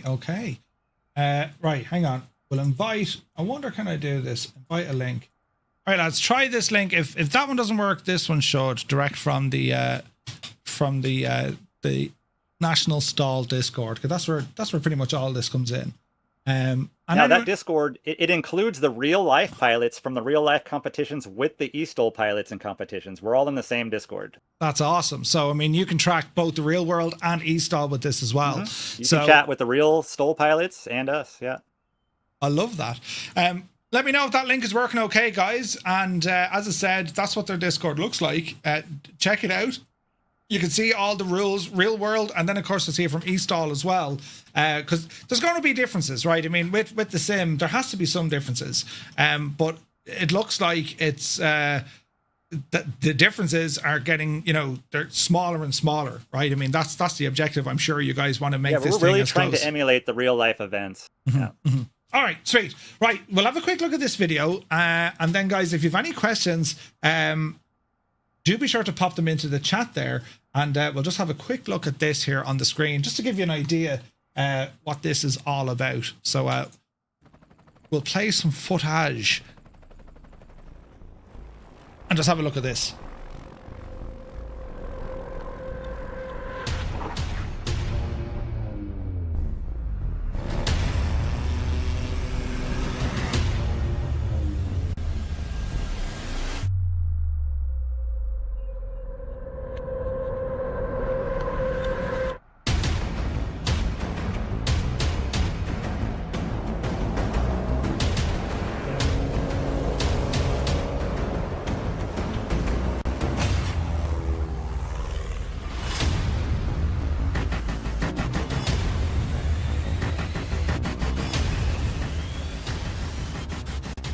I just love when you look at the real world stuff, right? Because I mean, it just puts you completely into the game. It's just like, yes, we want this. So let's skip here. Let's have a look at what it's like in the sim now. Wait, that's not the sim? I thought it was the same. That camera angle just right. Mark Baracus, he did not qualify the second round. We saw The that sim does look flame really good. drop. It does look so good, doesn't it? Really had a big scratch. Hello there. But the first round, very impressive 460-foot score. Again, if this was one of our events and we were flying All right, a we Wilga, got and Mark we saw a 460 score, Baracus up the here world in his would be on Wilga. fire. Much Well, he less was there if for Johnson's combined Farm. score Like I of said, this was 296 like we no, this saw is the end of 2023 here, Wow. before the first official event. It's interesting to hear, Corey say that you really And I was not around for this. I wasn't in the know of eSTOL yet at this point. Really? Maybe a couple of months later, maybe 2 months later, I was in it. That's crazy. And a Wilga, when you're up close to one, you'd realize Isn't it absolutely nuts? Like when you see them try to come in, it's like they're like right on that limit. It's just that stall speed. The great thing about this scenery too is I'm flying home. I live in Northern California, and this scenery, which is not a real life scenery, it's fictional, is only about a 30-minute flight in a bush plane from my house. in the No sim. way. stop short just in front of the National Stol tent. Yeah, that's pretty cool, man. I love that. So, I mean, all these events, they're covered live as well. You have the real world stuff, then you have eSTOL flying as well. They're all covered. You can, you guys can tune into them, you can watch them, and you can follow along. And, There's a whole slew of past events you can watch on YouTube. All of our prior events. they're all on they're all over on the YouTube channel. And it's Yeah, they're all on the National Stol official YouTube.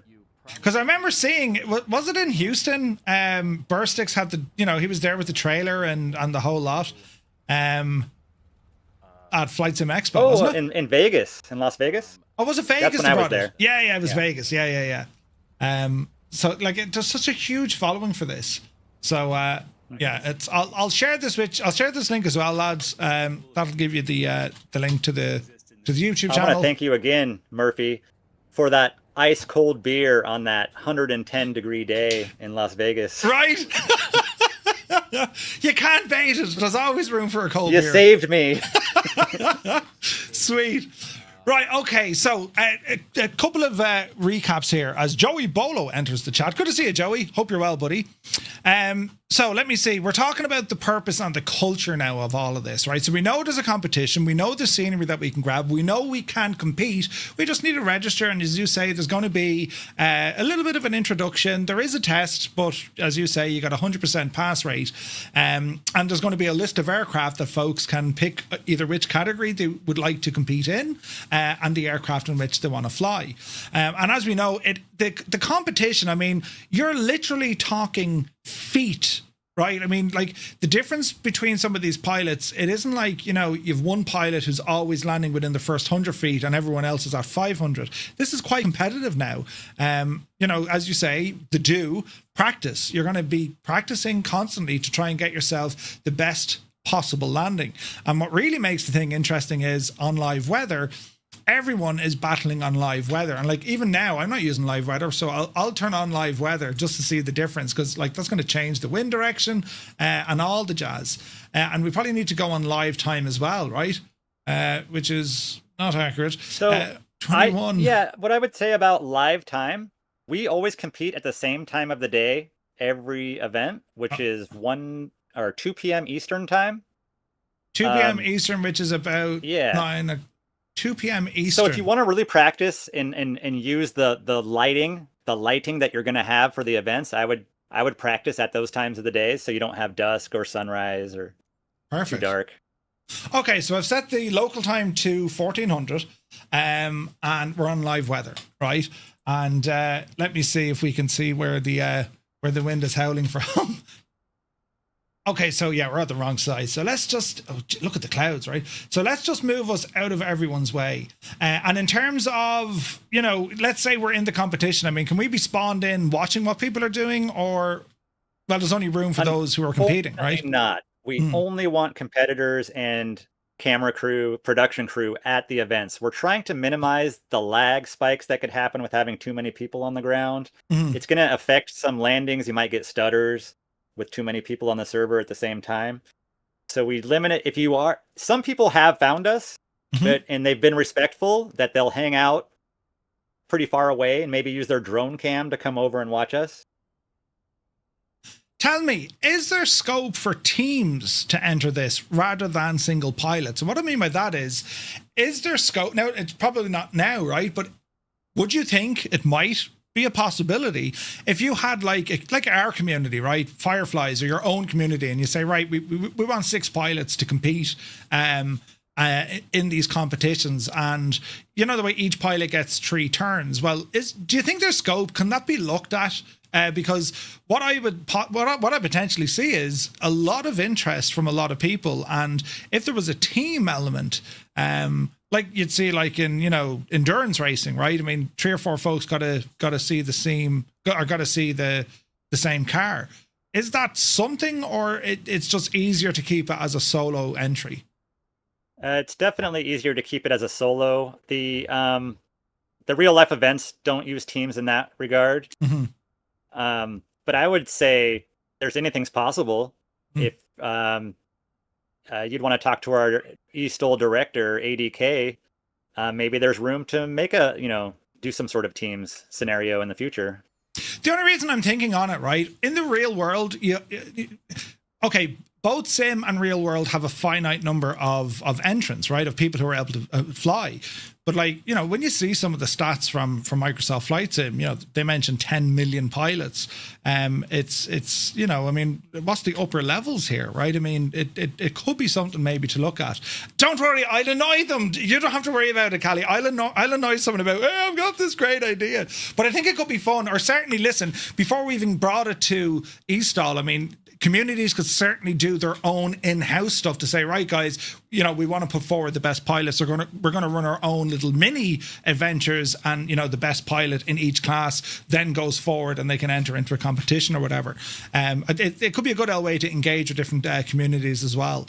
But yeah, I'm very excited to see, you know, these competitions and where they go, but also, the training, right? I mean, you must have learned so much over the last, you know, year and a bit of just flying at these events, everything down to controlling the aircraft, but picking out your landing zone, knowing where you want to be at, what altitude do you need to be at in order for you to say, yeah, this is going to be a good score.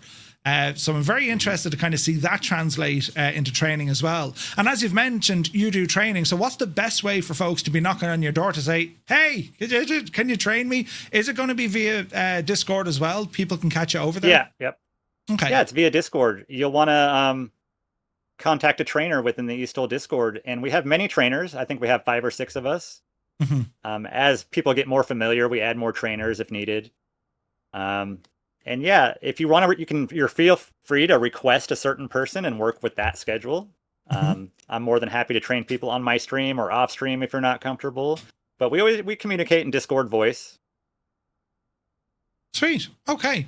Right now, let me think. So I think I'm happy enough with the layout. Guys in the chat, let me know if you've any questions.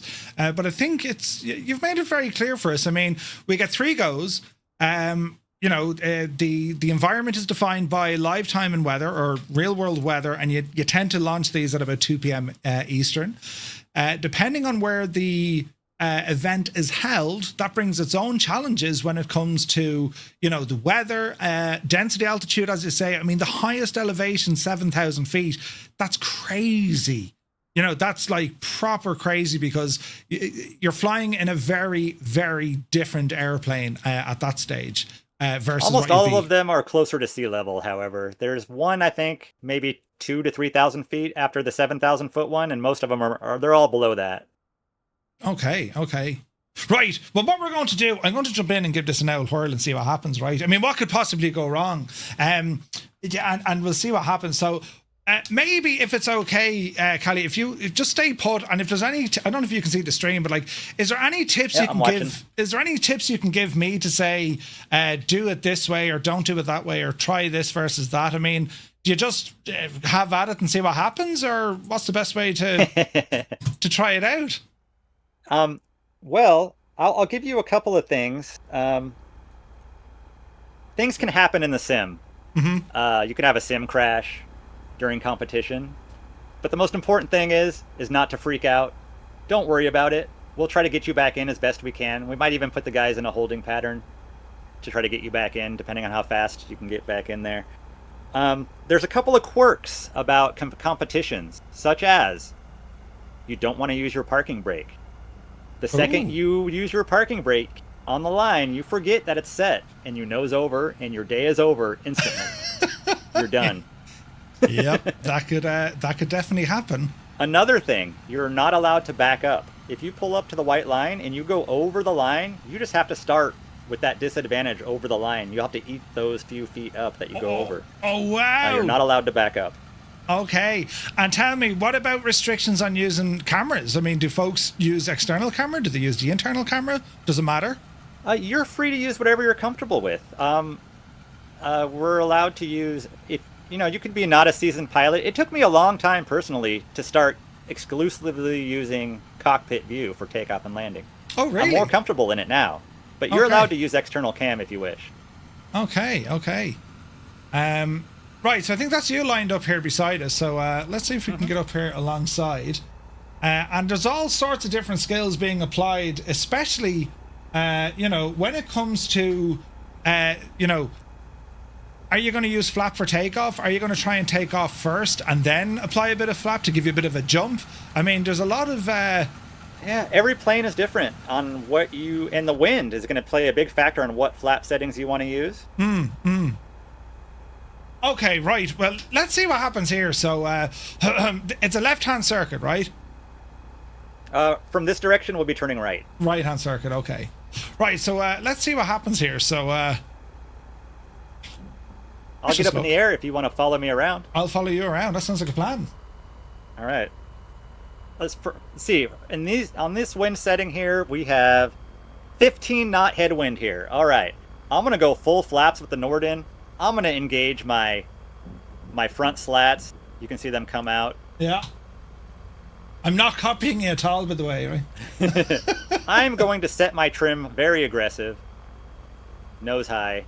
Oh, trim on takeoff. Power up with the brake. Not my parking brake, just my hand brake. Let me make sure I don't have my brake on. That's another thing. I could have set my brake just sitting here. Do me a favor. Don't go anywhere just yet. Let me just reset multiplayer just to see if we can fix this model matching. Yeah. Because, Murphy's Law and the like. Yeah, you'll probably get rid of the C-130s. Yeah. Let's see what happens. If they switched planes. Give it a few moments. Yeah, with this much wind here, this plane is just going to lift straight up off the ground. You probably get like a 10-foot takeoff. Okay, we're looking the better. current wind. Okay, ready when you are. All right. So my parking brake is off. I'm just holding the brake. I'm going to give it a bit of throttle here. Mm-hmm. And you're going to see my nose might start to tip forward. You got to let go right then. Holy crap, man, you were up it straight away. Jesus. Right. Now, the important thing about this runway, you have to stay straight through all the way down the runway. If you exceed the borders left or right, you will get a warning. So you want to go straight through. If you veer off because of the wind, that'll be a warning. If you do it again, you'll get a DQ. I just gave myself whiplash trying to take off there. Jesus. Right. I'll follow you. You're up the road there in a bit. Right, let's see what happens. So we have a strong headwind here. You're going to want to go full throttle to maintain your timing. But Okay. you might have to slow down on the downwind because you're getting pushed that extra 15 knots. Gotcha.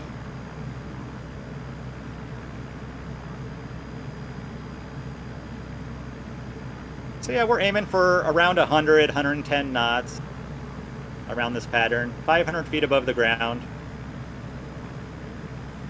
It's all very calm, but really, this isn't calm at all. This is all like, yes, we're doing the thing. And if we were in competition right now, we would be a little further apart. It's kind of hard to see other planes unless you have your name tags on during competition. It really helps to have them on in the pattern so you can see where everybody is. You might see them better in real life compared to the sim. You know, it's all about the LODs. Sure. But then when you come into land, you're going to have a cluster of names on the ground, so you'll want to have to flip that off. Yeah. That's the way I run it. Don't flip them off. Don't give them the bird, but, you know, turn off your name tags. Look at this. We got a load of people doing this, man. This is awesome. Isn't it amazing? Like, I mean, I've been only saying this over the last couple of weeks, all the different types of flying that's available to us with Microsoft Flight Sim, be it the airliners, be it the bushback or the backcountry and the bush flying, eSTOL, you know, combat stuff. Like, there's no end to the possibilities you have just by using this sim as the platform in which you want to do it. I mean, people going for walks, virtual tourism, you know, we're using on air, you've all the bits and bobs from different aircraft, you have the different add-ons. Like, it is a playground, isn't it? Lots of fun. So much fun. And you can turn, like, you look at this eSTOL runway, just pretend you've got an eSTOL runway at every sandbar, at every small field in the world. And it's the same idea. They're everywhere. They're everywhere. Now, is there any minimum pattern altitude? Like, what happens if you have someone who's, like, you know, scraping the trees at 200 feet? The ground boss will let you know that you need to climb, get up a little bit. Okay. We don't worry too much about it. It's for safety reasons in real life that you'd want to stay at least 500 feet above the trees. Sure. And above houses and things. Okay. But we're pretty lenient on that. No one's gotten disqualified for flying too low or flying too high. Gotcha. It's in your interest to not go too high, though, because if you're too high, imagine all that speed you're going to have coming down to the runway. Yeah. And trying to manage that. So, now we're on approach. This is when things slow down a lot. Mm-hmm. You're going to be on the ragged edge if you can, coming down to this line. In the Norden, with this wind, we could probably get this plane under 20 knots airspeed. My current ground speed is 19 knots. Yeah. Ugh. I've often ran at 19 knots going to a party or a pub. Do you know, like, this is ridiculous. Just that much running between bars? There could be. All right, let's have a look at this, man. This is so slow. Like, indicator we're doing 40 knots, so, like, we can bring this right back. And there's the crosswind, so, like, straight away we have a challenge, right? Yeah, it's not a straight headwind. There's a little bit of a quartering headwind to it. Mm-hmm. Now, you're allowed to angle your plane into the wind slightly on your takeoffs and landing. You don't have to come straight. You want to land straight and not exceed. We do have a limit of 45 degrees on your landing. Okay. When you come to a stop. So literally you can't slip it in over the line, like you got to be... Yep. Just make sure you correct it and get straight right before touchdown. Yeah. Okay, all right, let's see what we do here without touching the ground just yet. Easy now. Easy now. So And I have a small thing. Well, after your landing here. Sure. Bonk. All right, was that before? That was... That, yep. So you'd get a scratch there. Basically, Really? that run wouldn't count, and you would have 2 more attempts. So did I touch down before the line? Yes, yep. Ah, no, that was a glitch. The scenery was moving, sure. Yeah. Brilliant. It had something to do with Jupiter and Halley's Comet. Something happened. That's so much, man. I mean, just taking off. It's like you're airborne within a second, like. Yeah, user error. Yeah, that's sure. Hang on, we'll try it one more time, and then I want to watch you guys do it because this is so much fun. I mean, even the practice element of it. I mean, it's fantastic, right?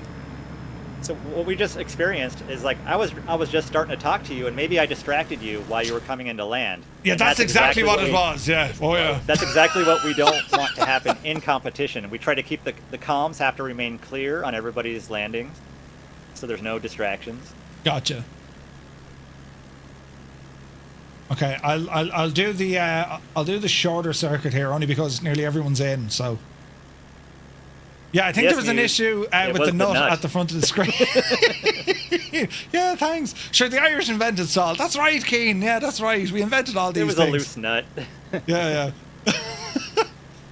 It's you can see how it's so competitive though because it's your raw skill and capabilities, nothing else, right? I mean, Your familiarity with the plane is a big thing. You want Yeah. to fly what you're comfortable with, as you said.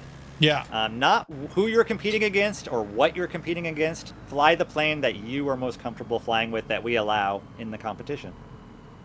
That's pretty awesome. There's one important rule. It's the biggest rule in our rule book. It's to have fun. Oh, nice. eSTOL community, fantastic community as well. Lots of laughs, good fun. Oh yeah. Oh Jesus. Has anyone crashed into one of those markers yet? No. So as far as you can touch the number markers. Those are fine. You're allowed to drive over those. Okay. What you can't drive over is the eSTOL flags, the big ones. Yes. That will damage your aircraft in real life. You'll hit your wing on it. And Dreamy, sleepy, you're nighty, out of snoozy, the snooze. competition if you cause anything like that to your plane.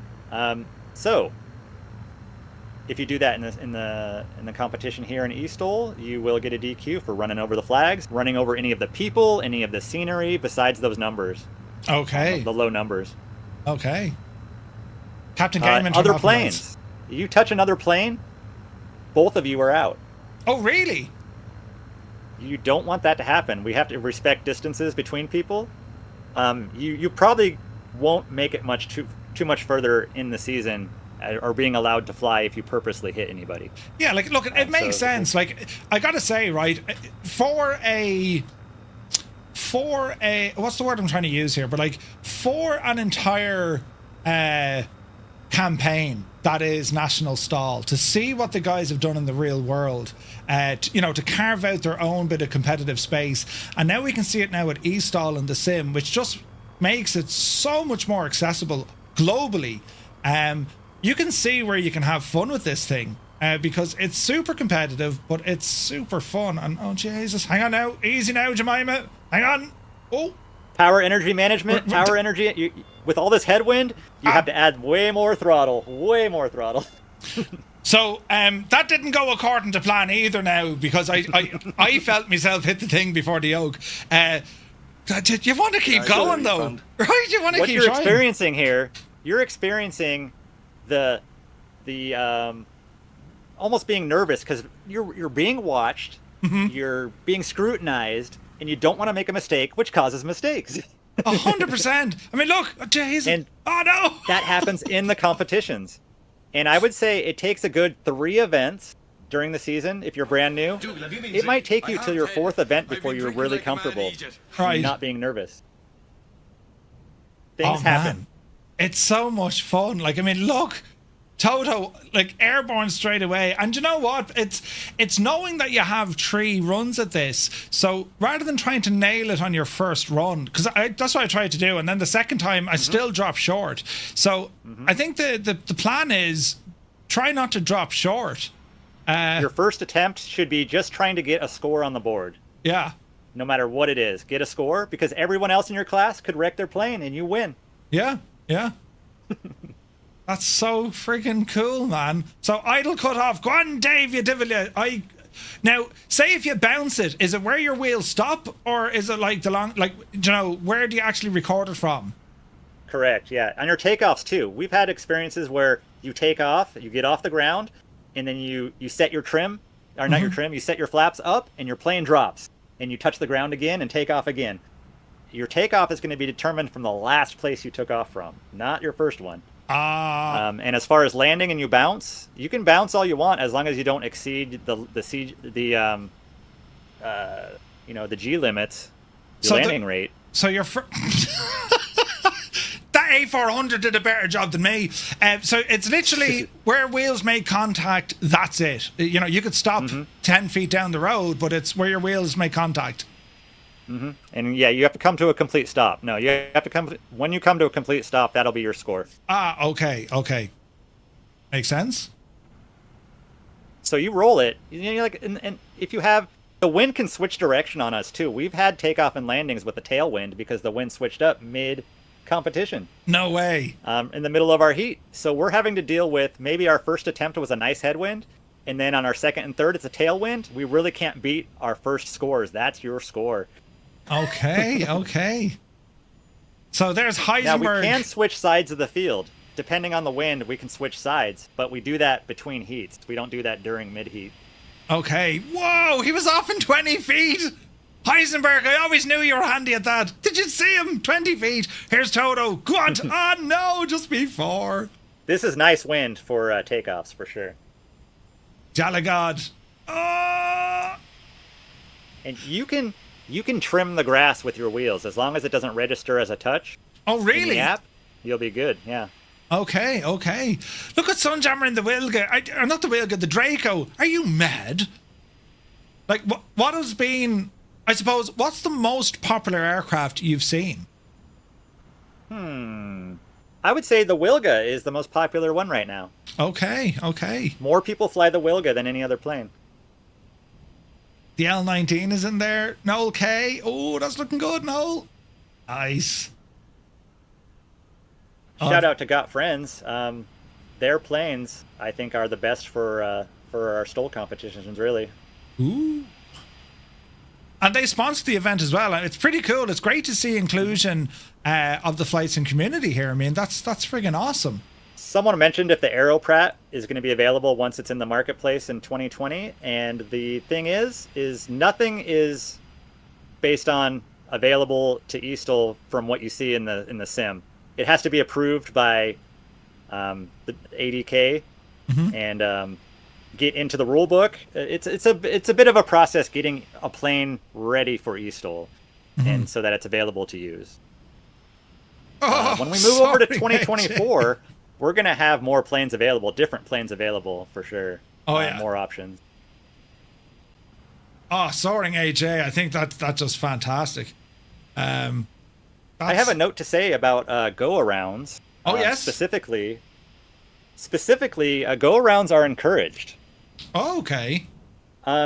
You don't necessarily have to have someone on the runway in front of you to do a go-round. If you're coming in way too fast and you don't think you're going to be able to put down a safe landing, you are free to go around. As long as you power up and you go directly over the field, even if no one's on the runway, go over the field and do a short pattern, get back in line with whoever's still flying in the air in their pattern, and try it again. As long as you don't touch down, you're free to go around. Okay. Now, we don't want to abuse that. Sure. You don't want to do it for no reason. That'll be a warning or a DQ if you're doing it for no reason. But if there's reason for it, you're free to go around. Okay. Toto, awesome work, buddy. Oh, this is brilliant. So his third go. This is great to see. I mean, there's so many people here. The scenery we're using, guys, it's available as freeware over on flightsim.to. And as I said, you can pick up the scenery from the marketplace. Right now it's for 2020. I mean, does it work in 24 or is it pretty much locked on 2020? Oh, we're in 2024, right? It's working. The scenery is working. Okay, sweet. Yeah. So if anyone wants to pick it up on the if marketplace... you buy them in the marketplace in 2020, if you buy them all, like Captain Butters has every one of them, you buy them in 2020 and then you can enable them in 2024. They all work. Okay, and you can pick them up on the marketplace. They're like $4.99 for, I think it's 6 airstrips. Yeah, there's a 6-pack on there. So what happened was our scenery designer, Anov, was creating them one at a time. Once we started moving, when we moved everything to the marketplace, they were coming out brand new on the marketplace one at a time. But we had a whole half of a season that we'd already completed. And what he did is, for the following season, bunched all those prior sceneries into one pack for $4.99. Nice. That's awesome. So you'll have a big pack of them, and then you'll have some individuals as well. Okay. Right, I'm going to give this a shot again now, right? And this is with everything I've been taught. And so I blame you now if this goes wrong, right? Appreciate the support, mate. Right? So, for takeoff, as you say, I mean, would you go full flap or just some flap? For this wind, I would go full flap and use your front slats. And try and get ourselves lined up here as best we can. You can literally set your trim in this plane to the full aggressive nose high with all your flaps, everything, and pull straight up off the ground. You don't have to roll on the wheels. It will take off under full power, straight up in the air. That's crazy. You might not get that with a 3-knot wind, but with a 15-knot wind for sure. Right, let's see what happens now. Power coming in. But you have to be ready to level off and lose those flaps, or else we do have a steep climb rate as a penalty. Gotcha, okay. Right, but that was fairly off the ground in about a sneeze. Achoo, There you and go. Airborne, right, okay. Nice takeoff. Everyone's doing such a great job, and I don't know how many people have tried this before tonight, but they're making easy work of it's they have the fundamentals down. This is purely now just practicing on accuracy. But what I love about this is you're competing against real weather. So like, yeah, it's every event is different location, but the scenery itself, the runway, the pattern is exactly the same everywhere. That's mad. That is mad. Taxiing will be different. Parking is in different places. Every airport's different. So we have to learn the taxiing at every airport of what we're going to do ahead of time. Okay, let's have a look around the pattern. Looks fairly okay-ish. I can give you an example when you come down of what we do for taxiing. You can watch my plane, and I'll show you how we do. Like, we do a parade lap, as you saw during one of the competitions you were reviewed. Yes, we do a parade. No way. We call it a showcase. Yeah. Nice. So every plane pulls up to the camera booth. You'll see burr sticks in there.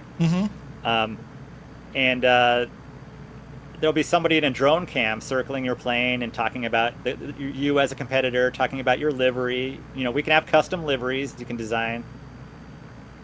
And then everyone gets their 30 seconds in front of the camera before each one then go and line up and get ready for the competition. Every heat does that. That's awesome. That's where we can put in all our smack talk. You know, here's this guy back again after his, comments last year. Or, yeah, you can have so much fun with this, man. That's when Cat Blue will tell me that she left me some wet cat food in my sneakers. Oh, fantastic. I could just see, Bill of Talladega Nights in this, maybe, Yeah, I think we could have some proper fun with this. But it's awesome. And you know what? Outside of the scenery, which isn't a tall order, $4.99 for all of them, the events are free, right?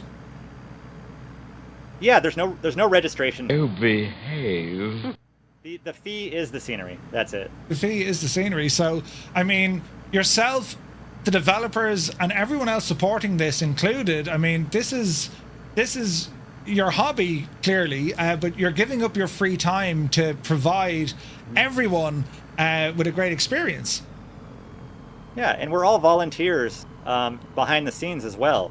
A lot of us work in the production while we're not competing, and that's encouraged. We want people to help out, and it's just like in the real life events. People that compete end up being judges when they're not flying in the real life events. There's a single cow on the runway mocking me. This is going to be hilarious. Foxfly, thank you for the bits. Cheers, buddy. Mind the cow. Mind the cow. Right. Let's see how we go this way now. We're still going very fast. We're down there now. Listen, we'll just ease our way into this now. No. In Flight Sim 2020, we don't have those animals. You see, you're missing out. I could see the white in the eye of that cow as I approached the runway at 17 knots. We could have a horse in the middle of the runway. You better go around. Right? All right, You're gonna wreck your plane into a horse. Be the plane, Murph. You know, I am speed. I mean, I am slow. Yes, very slow. You have to think about with this plane. You've got a 15-knot headwind right now. It's gonna. You're going 40 knots, but you're essentially your airspeed is only 15 knots less than that. So yeah. To stay up in the air, you're gonna have to have more power than you think. All right, easy now. We're somewhat stable here. Dreamy, sleepy, nighty, snoozy, snooze. Ascari, this is like 16 knots It's over the scary. ground. When you're on the ragged edge, it's scary. All right, I would say All or nothing. Nice float down. Oh, now that might be considered a wing strike. Might be. Ah, sure, there was loads of room, Your Honor, between the wing and the ground. But I think you. Yeah, I think you made it. That was just pure stall right before the end, right? I reckon we got it. So that means I would be scoring. Now here's one, right? See the way I've landed there now, you know. Mm-hmm. Cheers, Grim. Like Dougal. Like someone who isn't Yes. straight, right? My It's scoring. all about the pilot. It's your choice. My score would be based Can I get a on, refund? 26 feet as opposed to 22 feet, right? Yeah, your furthest forward wheel is what's going to measure. Okay. That's who's that now? Now, hang on. Did he land or is he going to take off, Toto? I think he landed there behind you. Ah, no, he didn't. Sure, that wouldn't happen at all. Can't prove anything. What's the shortest landing you've seen? Ooh, under 10 feet for landings and under 10 feet for takeoffs, and it's all because of that wind. Under Nice 10 headwind. feet for takeoff. Yeah. Now, for example, we had our best conditions of the year at our last event. Right. I put down my best score. My combined score was 36 feet, and I got third place. No way.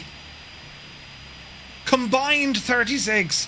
So, like, Yeah, my first takeoff. place had like 24 combined. Second place had 29, and I had 34 Wow. or 35. Wow. That's awesome. But like, again, though, I mean, it's taking part, which is going to be fun as well. I mean, you'll always come across those who are just like gifted. The fun thing is too, we were all three of us were in different planes as well. Oh, really? Mm-hmm. This is nuts. Savage Carbon versus Kit Fox versus Savage Gravel. Yeah, I mean, and there's what is that? Have you tried that other one? The is that it there? The Comanche? Or not the Comanche, the Chinook. Yeah. The Chinook we don't have in there yet. It will be in though, I imagine, by next season. Okay. So yeah, it'll be interesting to see some of the other aircraft for sure. So what's Yeah, this? we're looking forward to all the new planes to get in there. It's going to be fun, man. Right, what's this taxi business then? Oh, yes. Let me go to parking. Okay. I'll go back to parking over here.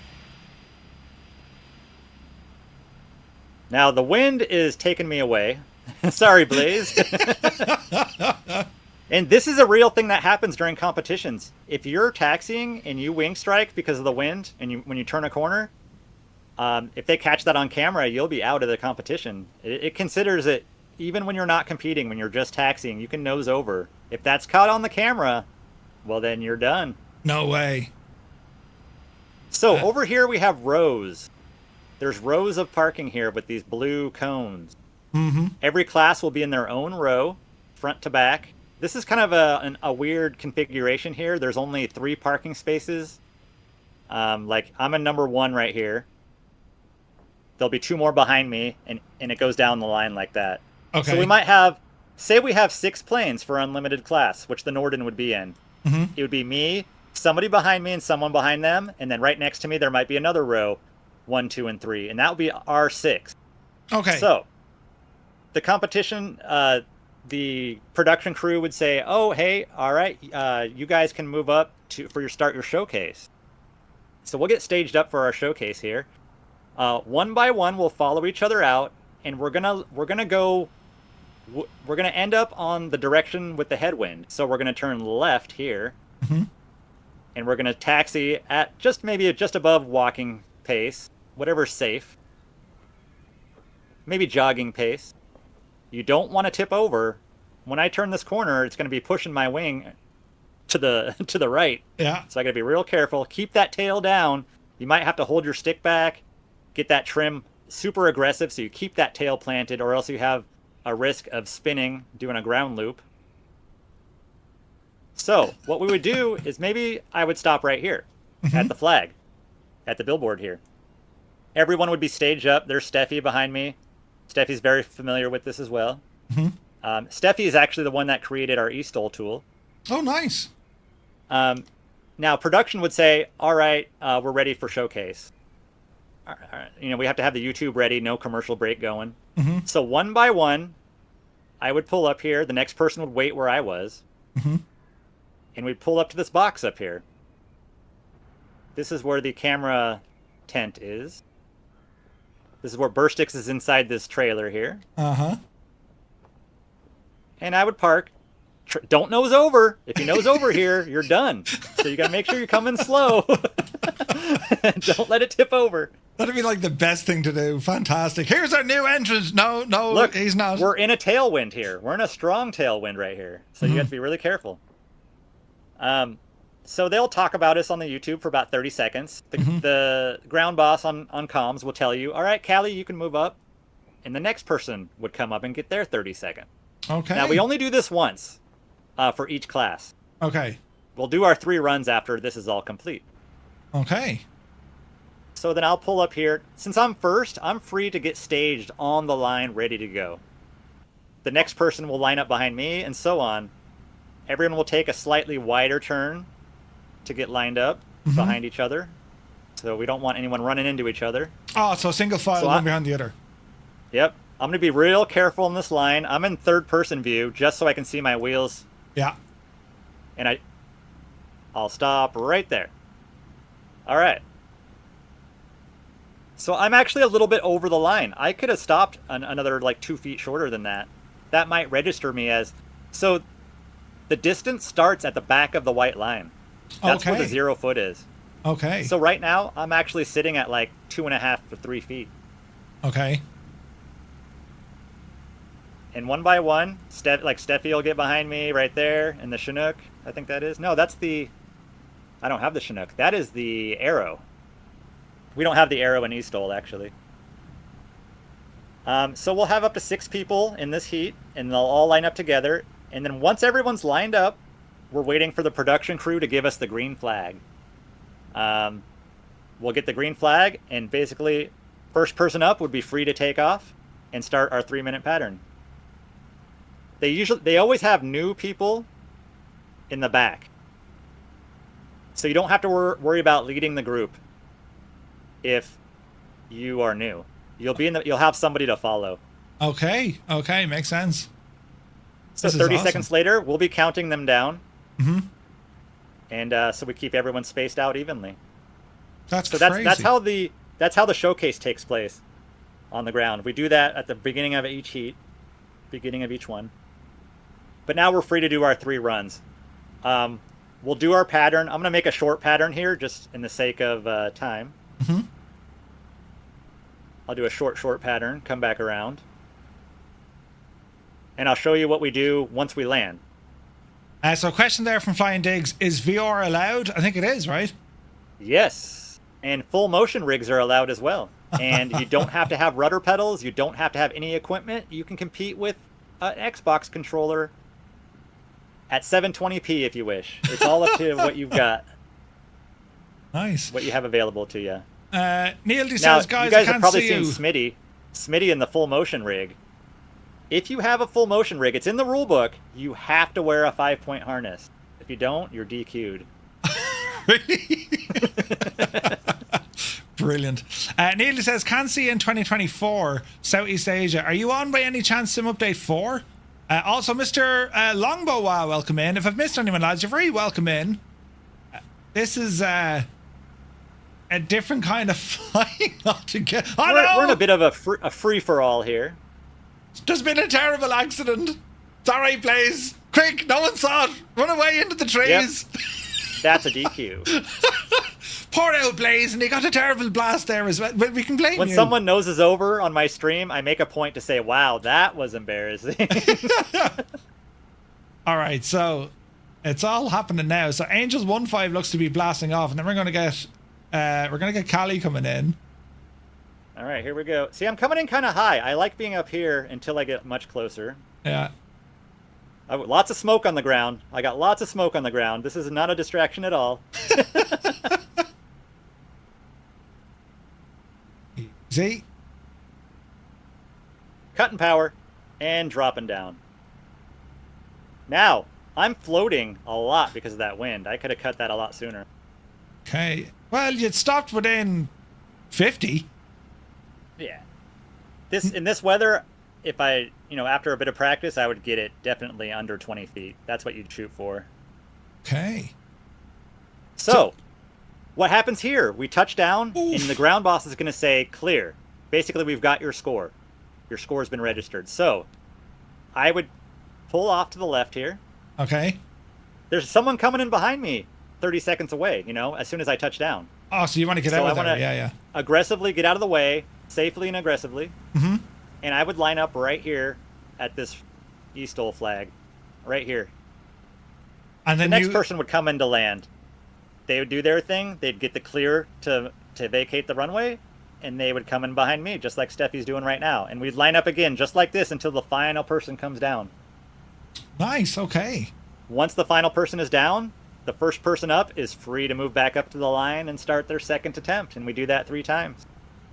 And that's it. I mean, then you're on to the That's next it. category. It's as easy as that. Done with it. In 15 minutes, you're done. And you're like, what happened? You're going to spend more time waiting for your turn than anything else. And hanging out with the Discord and chatting with everybody. And then your competition's over before you know it once you're up. Yeah. That's awesome, though. It really is awesome. Hello there. Neil D, are you on Sim Update 4, buddy? I think that's where you're getting caught. Johnny, welcome in. This is so much fun. There's Captain Butters coming in with speed, man. All right, I'm going to try to do super aggressive takeoff. The skills at this, man, it's crazy. It's all what are you about flying, having Butters? That's not what he's flying. He's flying something else. He's in a Harrier. It's all about having fun. National Stol. Couldn't have said it any better. Yep. Right, there goes one. Heisenberg. Oof. Nice. See, I raised my flaps and my plane immediately dropped down by the end of the runway. Yeah, you have to be careful not to touch down again. It's crazy. It's so good seeing so many folks here. So yeah, as soon as you land off the runway as sharpish as you can. Did anyone see the dinosaurs in the pond to our left after you take off? Dinosaurs? There's dinosaurs in the pond. After you take off, look to the left in that pond. You're joking. No. There's there's dinosaurs there at this airport. At the museum there, yeah. Man, it's so mad looking. I mean, when you see it in the real world, you're like, that can't be possible, but it is. Whoa. Double ender would be in spec class, Colonel Fork. Every year we have one particular plane in spec class every round. So it's in the rule book too. It shows a schedule of each spec plane. Like everyone will be in, say, the double ender for one round of the year in spec class, and everyone competes with the same weight, the same fuel. The only difference is the pilot, and it's pilot v pilot in the same plane. We don't have any twin props in any of the main classes. No twin props. No twins. Okay. Captain Butters. They would be relegated to a spec class.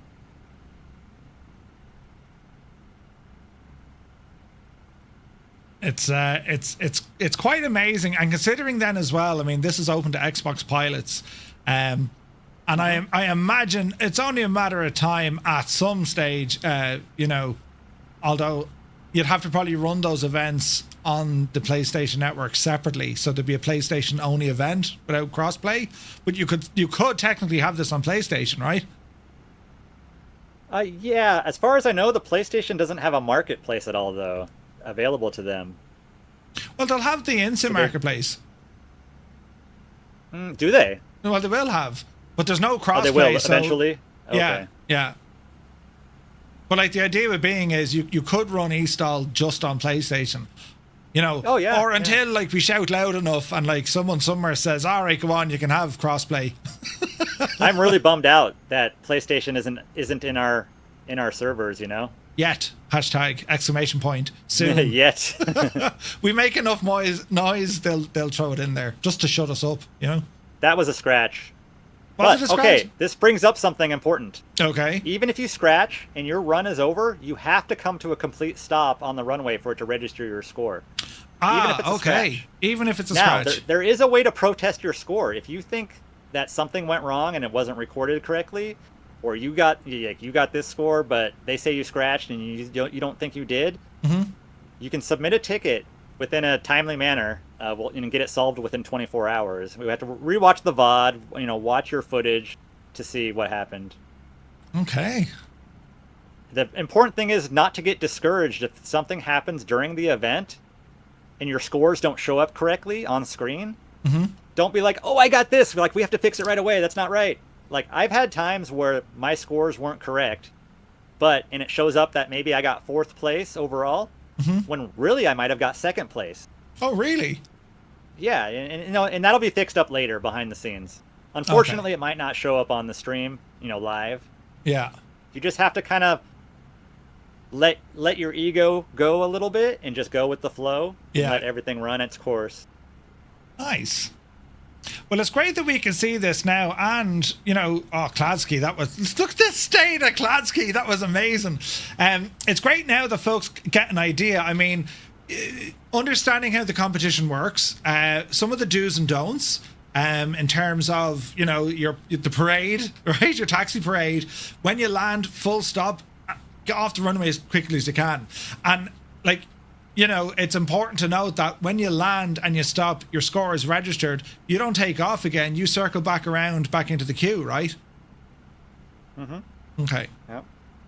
Yeah, and if you have to go around and that means we're out of order, basically. So, like, there's a particular order on the YouTube stream where everyone is in order.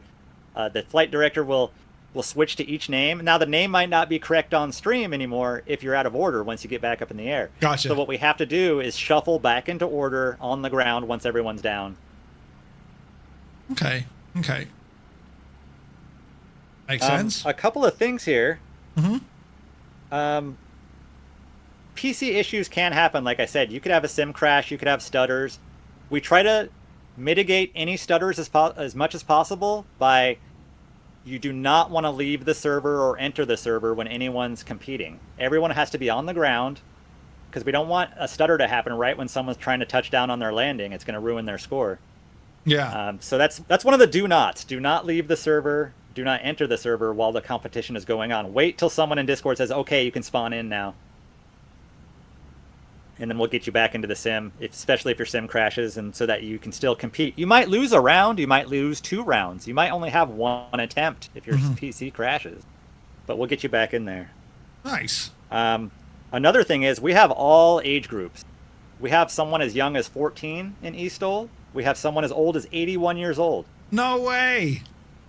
What we really want to stress, starting more recently, it's because we just got our 14-year-old resident in there, is we want to keep things in the Discord and voice and a PG rating. It tends to get vulgar at some points, but we really want to keep that PG. PG-13. PG-13. Be mindful of the little ears. Yeah, it makes sense. Yeah. Makes sense. Always communicate with your ground boss. Listen to what they're saying and do what they say. They're trying to get it so everything runs smoothly, and they're communicating with the production crew. So all you have to do is fly your run, but if they tell you to go around, you should go around. Don't try to land, even if they're telling you to go around, just do it. It's for safety issues and to keep everything running smooth. And for slewing. So say you nose over. Yes. What do I do? You're freaking out. Oh my God, what do I do? What do I do? Like your first instinct is to slew out of there. Yeah. Kladsky only did that because he knew we were going to mention slew. That 100%. There you go. Yeah, So what Kladsky would do here is double tap his slew key. So he writes his plane. Okay. Do not slew across the ground. It creates a huge cloud of dust. It just does not look good. It looks terrible. So you double tap your slew key, write your plane up. If you need to start your plane up, start it up, and slowly taxi away and go back to parking. Basically, your day is done if you nose over. So, and like that's it. You're done. That's it. You like it doesn't matter if it's on your first try or second try. Like if you nose, that's it. Game over. Steffi makes a point there. He added a button on the eSTOL tool. He keeps updating it constantly to make it more improved for us. He has an unflip button on the app. It'll unflip your plane. Oh, nice. It'll also transport you, if you want, directly to the line from parking. If you want to practice, you just want to get on the line and go, you can teleport right to the line at every event. Oh, nice. Okay. Now, we don't do that in the competition. You have to taxi and do the proper procedures. But in practice, you're free to do what you want. Yeah, yeah. It's important that everyone that competes is in Discord, ready for the debriefing 1 hour before the event start time. And it always runs on a Saturday at the same time, every event. It's I can like we got a lot of folks here who are not new to this, but we also have a lot of folks here who are new to this, and hopefully we're going to see them competing because it's ridiculous fun, and like it's a very different type of flying, like, and I love that. Oh, Formula fan, I'm going to that hurricane tomorrow morning when it makes landfall. There's a big hurricane about to hit Jamaica. Yeah.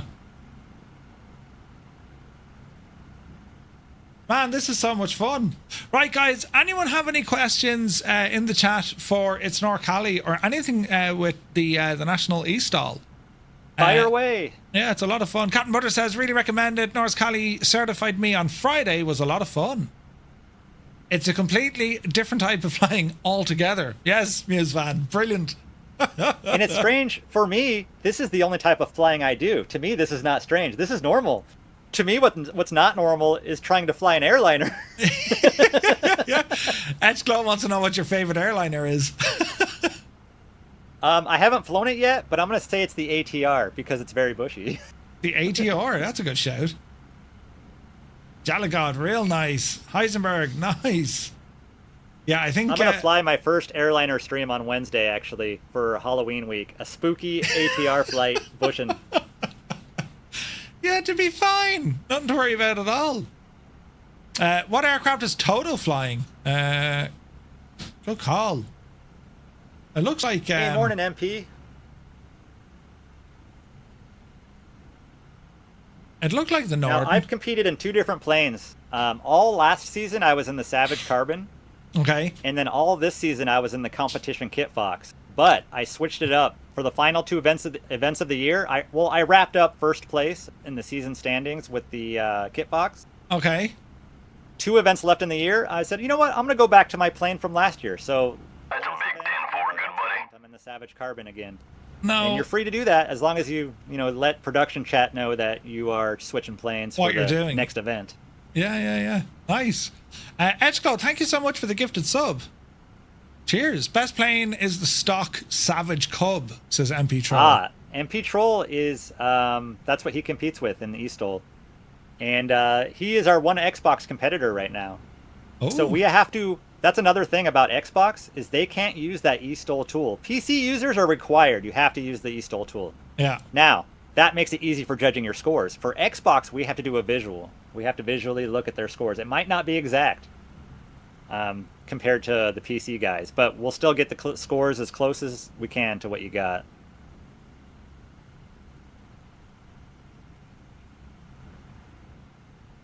There's Toto. Yeah, it looks like the Norden. It is a Norden. I really want to compete with the Norden. I'm hoping, ADK, if you're listening, to get the Norden in for our spec class plane for our event in less than 2 weeks. Right now, it's scheduled to be the Savage Carbon, but the Norden was not out yet. We now have the Norden in 2020. Nice. Flying Dick says, just joined the Discord. I look forward to learning more about it. I had no idea this existed. Sounds awesome. Yeah, dude, isn't it awesome? Like, it's mad, and like I only see this growing. I really do, because it's fun, it's balanced, you know, there's no modifications that you're doing. Everything has a balanced level playing field. And yeah, okay, look, you're battling against other, you know, competitive or combatants, if you like, other pilots, but you're more fighting against yourself because the weather and the aircraft. You know, it's pretty cool. So I see this getting very, very popular. I really do, because it's so much fun. I believe we have 10 events right now total throughout the season. Okay. 10 to 12.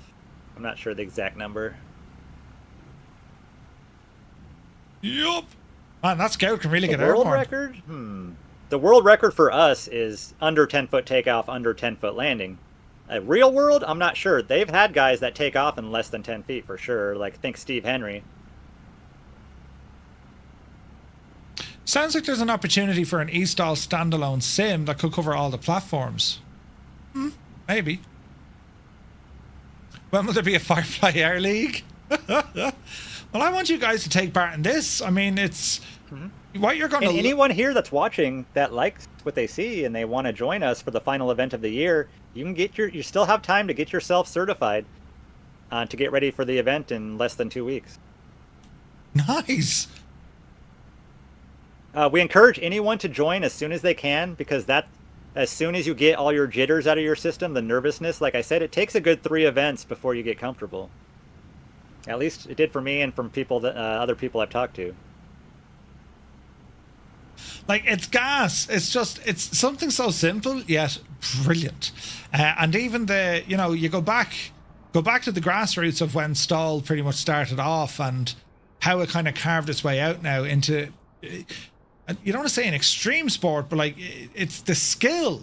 And like from the real world perspective, what Stol brings to them, what National Stol brings to folks is better pilots, because, well, you know, they're able to fly the aircraft on the other side of the spectrum, and it also makes them safer pilots because they can control the things. It's fantastic. It really is. It's like absolutely MP brilliant. says, his best practice was takeoff 0, land 5 feet. What? And you know, it must have been very windy. But as Foxfly says, nerves can half your scores easily. You're not going to get those practice scores in competition. It's going to be very, very hard. You have to get really lucky. Holy you Song only have said, 3 tries. I know. Holy Song says, I've realised if you ain't subscribed, your question doesn't get answered. Cheers, Murphy, real gent. What are you talking about? I think you just proved him wrong. Do you know, there's always one. Lads, if I don't, for whatever reason, get to answer you, just ask me again. You know? Like, if your message doesn't come across, there is a delay on the YouTube side, so try not to worry too much for that. I will see it, but like, yeah, if I don't get to you, just ask me again. Can I get a refund? There's no refunds. You can check off. Yeah, that's oh, Jalagod out to the side, took out the cameraman, disqualified. Yep, Colonel Ford, no Astro 1s. In that respect, no helis are allowed. No helis. 88 miles per hour. Brilliant. Ready to see Murph compete? Could you imagine if I did this? Jesus. Yeah, MP Troll is one of our trainers as well. Brown Dog is one of our trainers. I'm a trainer. Red Baron Flies is a trainer. We have several. A few more. There's a fairly big team though, right? Yeah. Yeah, that's nuts. And we're always looking for volunteers. If anybody wants to volunteer as, like, say you own every plane. We need people that own every plane that we compete with, so that if you want to be a cameraman, you don't even have to compete. You can join in just to be part of the camera crew if you wish. Nice. Oh, Jay, look how dark it's gotten. Right, hang on. We'll go for another little another little maneuver and see what happens, right? Where is this now? We aim for hot air balloons. What, really? Wait, hang on, where am I? Oh no, I went straight. Hang on, don't mind me for a second. I forgot entirely where I was. I'll go behind the cameraman. It'll be grand. Murph, if you don't start competing, you'll have Mr. Two-Tone for the kitchen. Wait, hang on. Colonel Fork just got timed out. What happened there? Colonel Fork, don't mind it. The bots here are nuts. He never replies to me. I think he did that. I can get timed out too. Watch. Message deleted by moderator. Cheeky Devil says I don't respond to either. Do See? that? I got deleted too. How'd you do what that? What happened? Jesus. It's a tough crowd tonight. They're all giving out to me. Jesus. Feel free to join the Discord. Yeah, we'll have to put a link, another link to the Discord here now in a second. Yep. Right, now. Just untimed you. Scottish people. Who's Scottish? Cheeky Devil. Jesus then, if you think I'm Scottish. Ooh. It's a tough night, lads, isn't it? Bloody hell! We've had people nose over in taxiing, and they didn't even get their first attempt. Yeah, it's happened. It wasn't me this time, says Scott, right? I'll try again. If Murphy doesn't compete in eSTOL, he'll have to have time to make the Mrs. Kitchen. No way. Long story about really interesting stuff deleted. Jonks, good to see you, buddy. Hope you're well. Hope you're well. What's your name? What's your name? What's your name? Airlock Dog. You've asked me 3 times, yeah. Jesus, it's terrible. Right, anyway. Let me see here now. Any other questions there, lads? I might do another lap and we'll see what happens. And if you're new to this, you can download the sceneries over on flightsim.to. We're on the Southeast Asian server if you want to come in and give it a lap. Oh yeah, you wanted to check out second scenery as well, Oklahoma. Oh yes, yes. Actually, we'll go there now. We'll go straight to Oklahoma, right? So let's jump off this one. Let me know about the assistance rules, says Captain Butters. That's to... Assistances, yes. So... Oh, good call. Good buddy.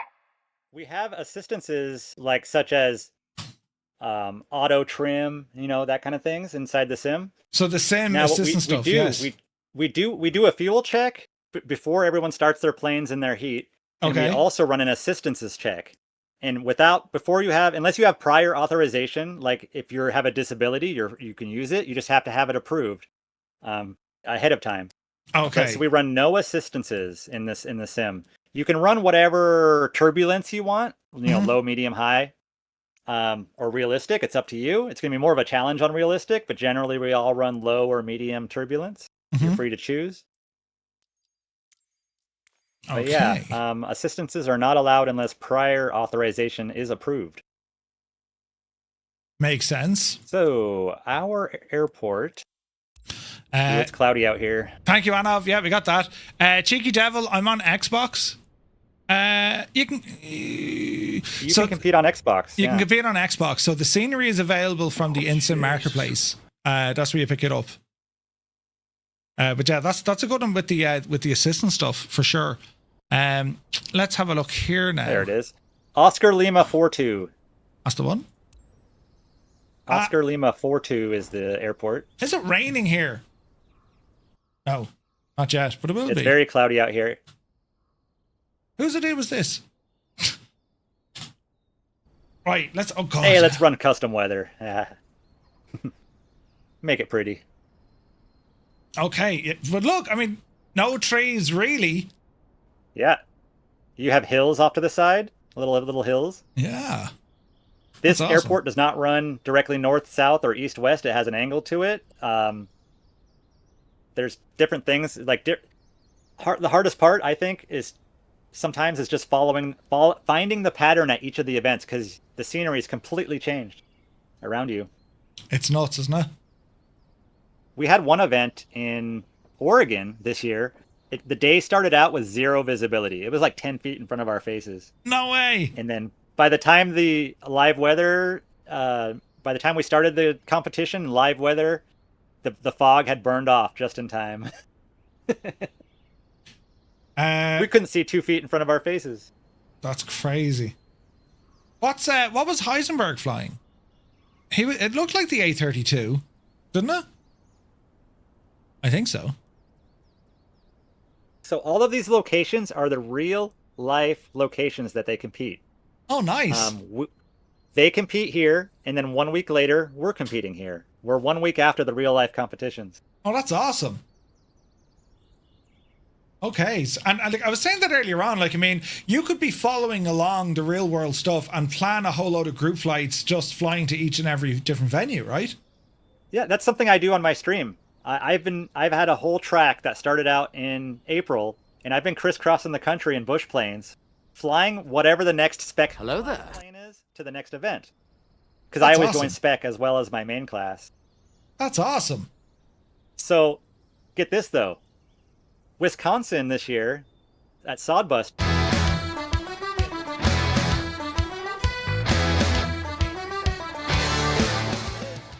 The prior event before that was in Washington State. I flew from Washington State all the way to Wisconsin in the J3 Cub. Oh, you felt that. It took 7 streams. No way. Got friends, you mad bunch of mad things. 25 gifted subs out to the community here. That's huge. Got friends, thank you very, very much indeed. Legend. He fell on his phone again, the poor old devil. You know, he 2, and he forgot there was a 5. Thank you very, very much. Lads, if you've just got a tier 1 sub, thanks to Got Friends. Well, do be sure to say thank you in the chat. Incredible support, lads. Thank you very, very much indeed. Brilliant. Now, who is your man giving out that I don't say hi to people unless they're subscribed? I've no excuses now because everyone's subscribed. Look. Jesus. That's incredible support. Thank you very, very much indeed. Funding the Stol Gods of the Future. It's so much fun. Right, we're going to do a flight on this one. And I kind of like that. I mean, okay, there's no mad obstacles we need to worry about straight away. And it's the same sort of course, but it's going to be very different now because different weather, right? Different weather, yeah. Different direction for wind. We might take off from one side. We might take off from the other side. The pattern is the same, though. It's still like if you take off the direction where everyone's staged up there, those 2 guys, Toto and DCS, it's going to be a left-hand pattern. Left-hand pattern. Nice. If you take off from the other side, you'll be doing a right-hand pattern. Right. Let's see now if we can. The amount is here already. Let's see what we can do here, right? How many national, or how many of the... Oh yeah, there's a great question. Is there... Somebody's inside of me. Where do we go from here? Isn't there... oh no. The question that Colonel Fork asked, is there crossover from the real world pilots of National eSTOL? Have they tried out... of National Stol, have they tried out eSTOL? We've had one person do it. That's a real life pilot at National Stol. Okay. We want more, obviously, to do it. Okay, so this is a left hand, yeah? Yes. Okay. Right, let's see what happens. Off the brakes. Yep, see daisy. I was off there in about 12 centimetres, I'd say. Right, let's see what happens. Ian Fisher, good evening. MedF Sim, good to see it. We had several interested, but most of them don't have much time. Yeah, that makes sense. That makes sense. Are there any... Yeah, great question though, Matt. And Colonel Fork. Great questions, guys. In the real life events, when a pilot's not competing, they're on the ground, on the side of the runway, running down alongside the planes, measuring distances that they land at. So what we can do in Flight Sim 2024 now is we can actually have people on the ground running alongside the plane. Yeah. I love it, man. MP says we've lots of real pilots who fly in eSTOL, but only one from National Stol. Okay. That's pretty cool though, isn't it? It's not true, Murph. You started calling me an idiot long before I subscribed. Right? Formal protest. I only understand metric. Please change your distance to real units. Well, so every event is in the United States currently. We have to use freedom units. I'm sorry, only freedom units. Maybe we'll go international at some point. There we go. You know, with eSTOL, we can do that with eSTOL. You can do that with eSTOL, yeah. Hey, the Limix here, good to see you. Would there ever be a National Stol eSTOL event at Air Venture? With that is Air Venture. Now is that Oshkosh, I'd say, is it? Oshkosh? So we have an event that's just south of Oshkosh. Heritage Stol. No, we were just at Heritage. Sodbusters, and that is in. Remind me the town that one's in, chat. It's just south of Oshkosh. Just south of Oshkosh. There you go, Hartford? Hartford, Wisconsin. Yeah. Ah. What are you talking about using proper Imperial units? Right? Can 2020 diehards compete? Also asked Kazaki Flyer. Yeah. Yes. At the Currently, moment, it's only on in 2020. Yeah. Yeah. We're practicing with 2024 here, because most people are in 2024 at this point. I carry both sims with me. I have 2020 installed. I've never deleted it. But if you're not in eSTOL, you really have no reason. Or if you're not specifically flying airliners, not doing GA stuff, you might still be on 2020. But other than that, most everybody moved over. Interesting. If you're only helping and not flying, how do you spawn in?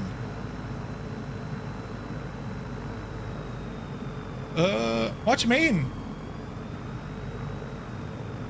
You'd be so if you're in the camera crew at these events, they're on the ground with us. Yeah, they're spawned in. Yeah. I was going off for a bit of a country drive there. I only realised I bypassed the airport completely, but it's all right. We're back on the straight and narrow. How's the wind here? Yeah, is it a crosswind? Yeah. Let's see. Little bit. So, from my experience at these events, having no wind, zero wind, is much harder than having any other type of wind. Oh, really, yeah? For some reason, it's very hard in the sim to fly with zero wind. All right. Hey, Gamer, good to see you. Right, easy now. Oh, Jesus. Easy now. Next up would be a straight crosswind. Straight crosswind is very difficult.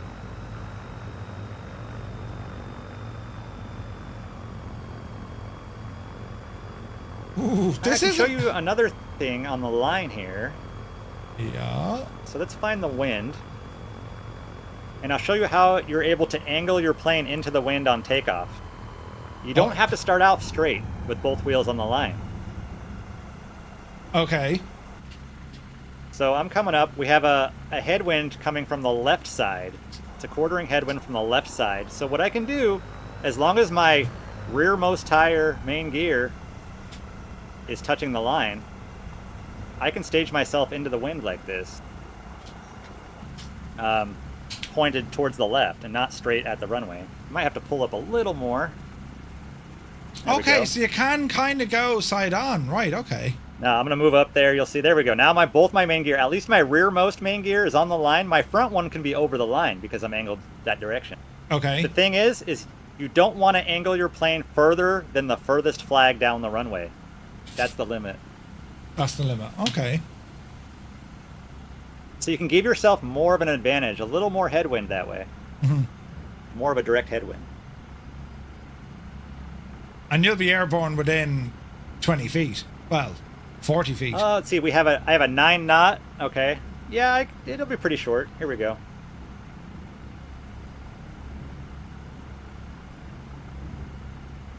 Wow, 40 feet. That's nuts. That's nuts.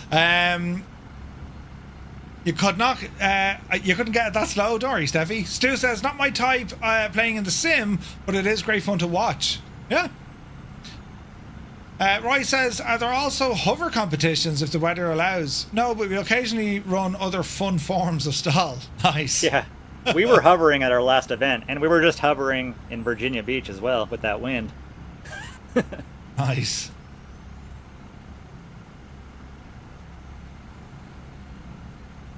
The hardest part is when the wind switches up on you. You start off with a headwind, and then by your second or third run, the wind flips on you and it turns into a tailwind, and you just have to deal with that. We don't switch sides, mid-heat.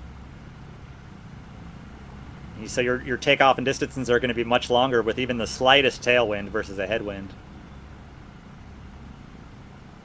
It's so cool to see everyone taking part in this. I love it, man. It's class. And it starts off all nice, and then it gets competitive. And then we used to run the experimental class junks, and that's what the double ender was in. We used to have like various planes that didn't fit into any one category grouped together at the end as their own category. But then we turned it into the spec class, where we put everybody in the same plane, and it's a different plane every event.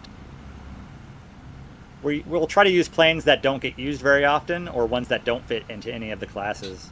Yeah. That's where the double ender sits now. How do I go to Sim Update 3 on Xbox? Are you on Sim Update 4, Neil D? Gamer says, can I have $700 for me setup, please? As soon as I get it, sure, you know. It's one of those nights, isn't it? Jesus! Next week, we're going to be talking in Irish only. Yeah, that'll sort that mess out. Now, I decided not to land there. I was really close to the ground, but I'm like, this landing is garbage. I went way over the line.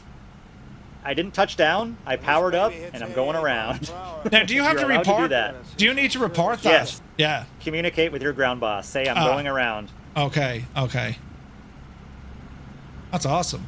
Sora, welcome in. Then the cheers, buddy. Ground boss will tell the production crew he's going around, so they know too on cameras. They know the crack then. Yes. Oh man, it's like that Norden is so good. Get it in there quick. Yep, yeah. See Daisy. I'm gonna put my word in to try to, maybe we'll do a vote in the eSTOL Discord about if we want to use the Norden instead of the Carbon for our final event in spec class. Because it's not approved yet to be flown in the regular main classes yet.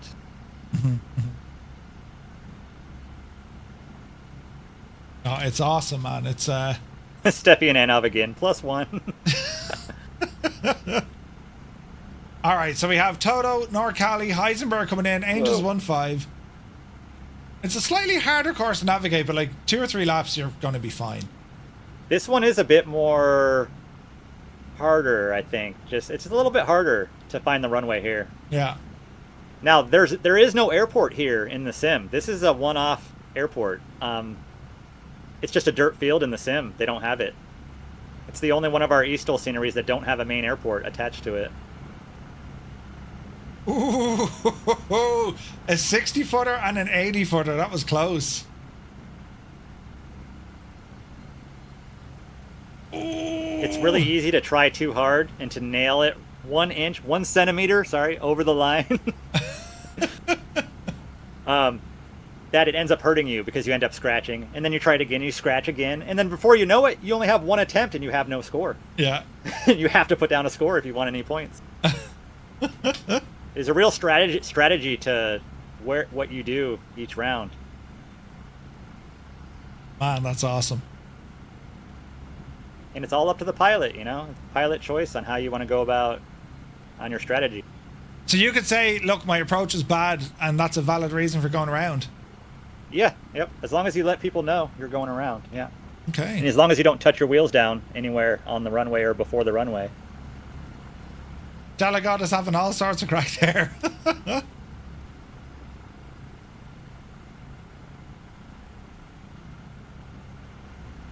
Oh, nice. Now, our time change in the U.S. is this next weekend. Okay.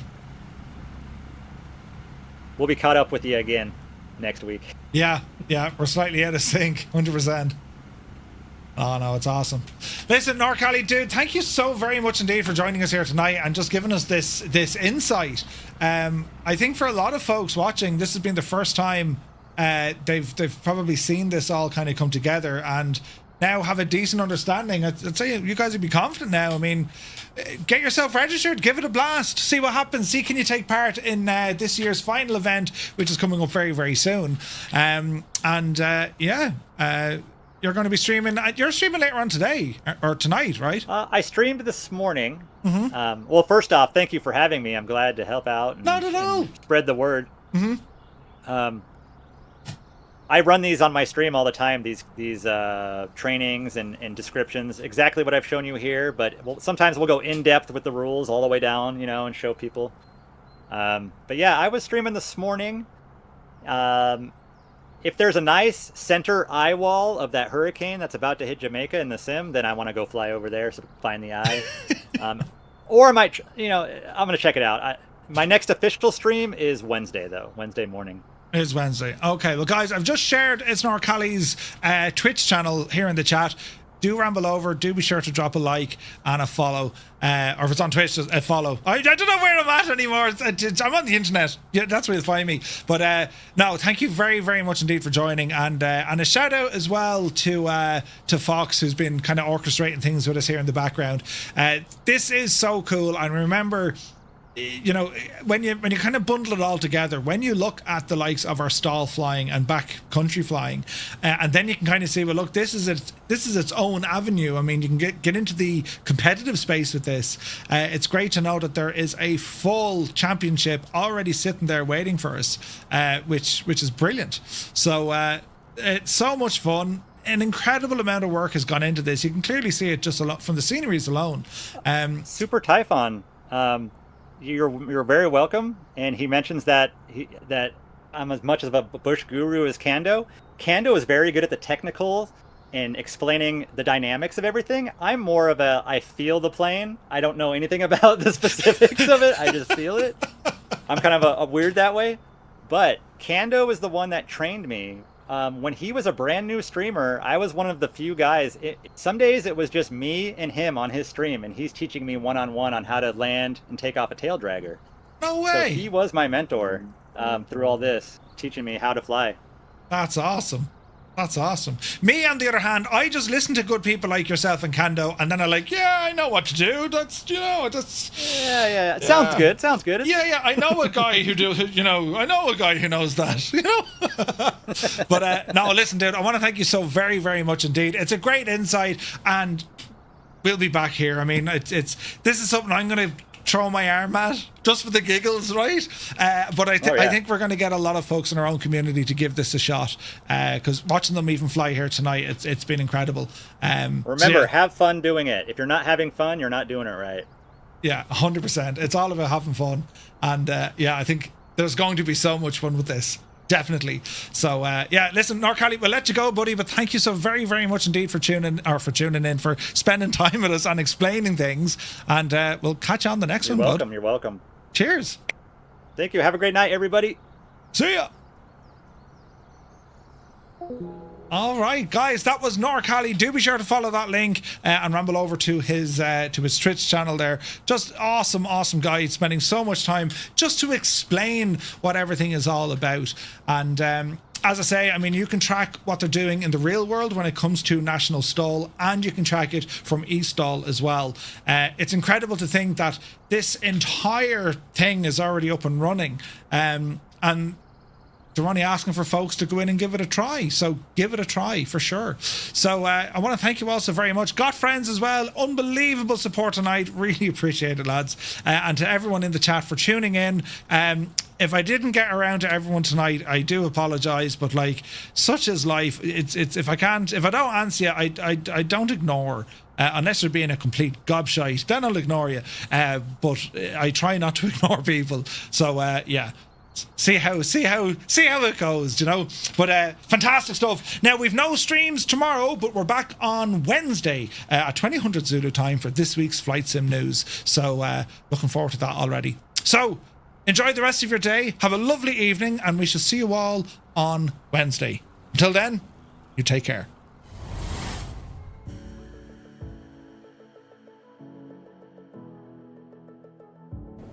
Engines are now off. I've just killed the mixture, right? Watch this. Mags are off. Feather boat props. My engines are now completely off, right? And I'll know they're completely off because I'm going to keep an eye on the props. They will just stop, right?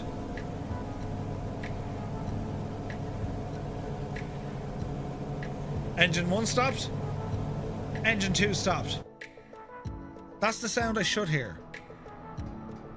This is the sound I do hear. What? What are you doing? Do you know what I mean? We need to clip this. Hey, Coronado, Microsoft and Asobo. 3 lads walk into a bar. This is how the sound should be. I've turned off my engines. However, if there's other aircraft of the same description flying from the Coronado fleet, this is what we hear.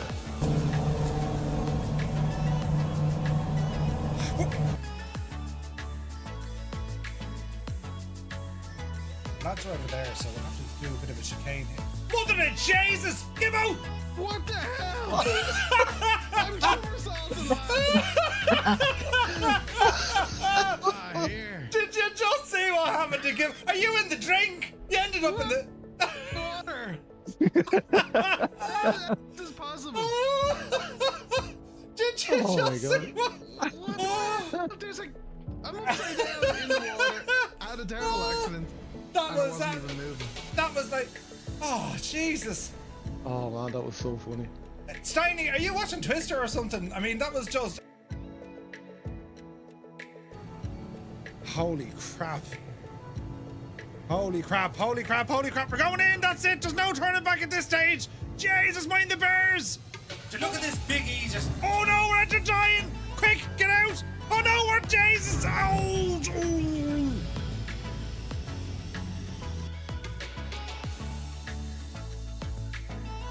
Don't panic. Just hope for the best, Murphy. Oh, Jesus. Don't end in a fear and terrible. Yep. Oh. Bank angle.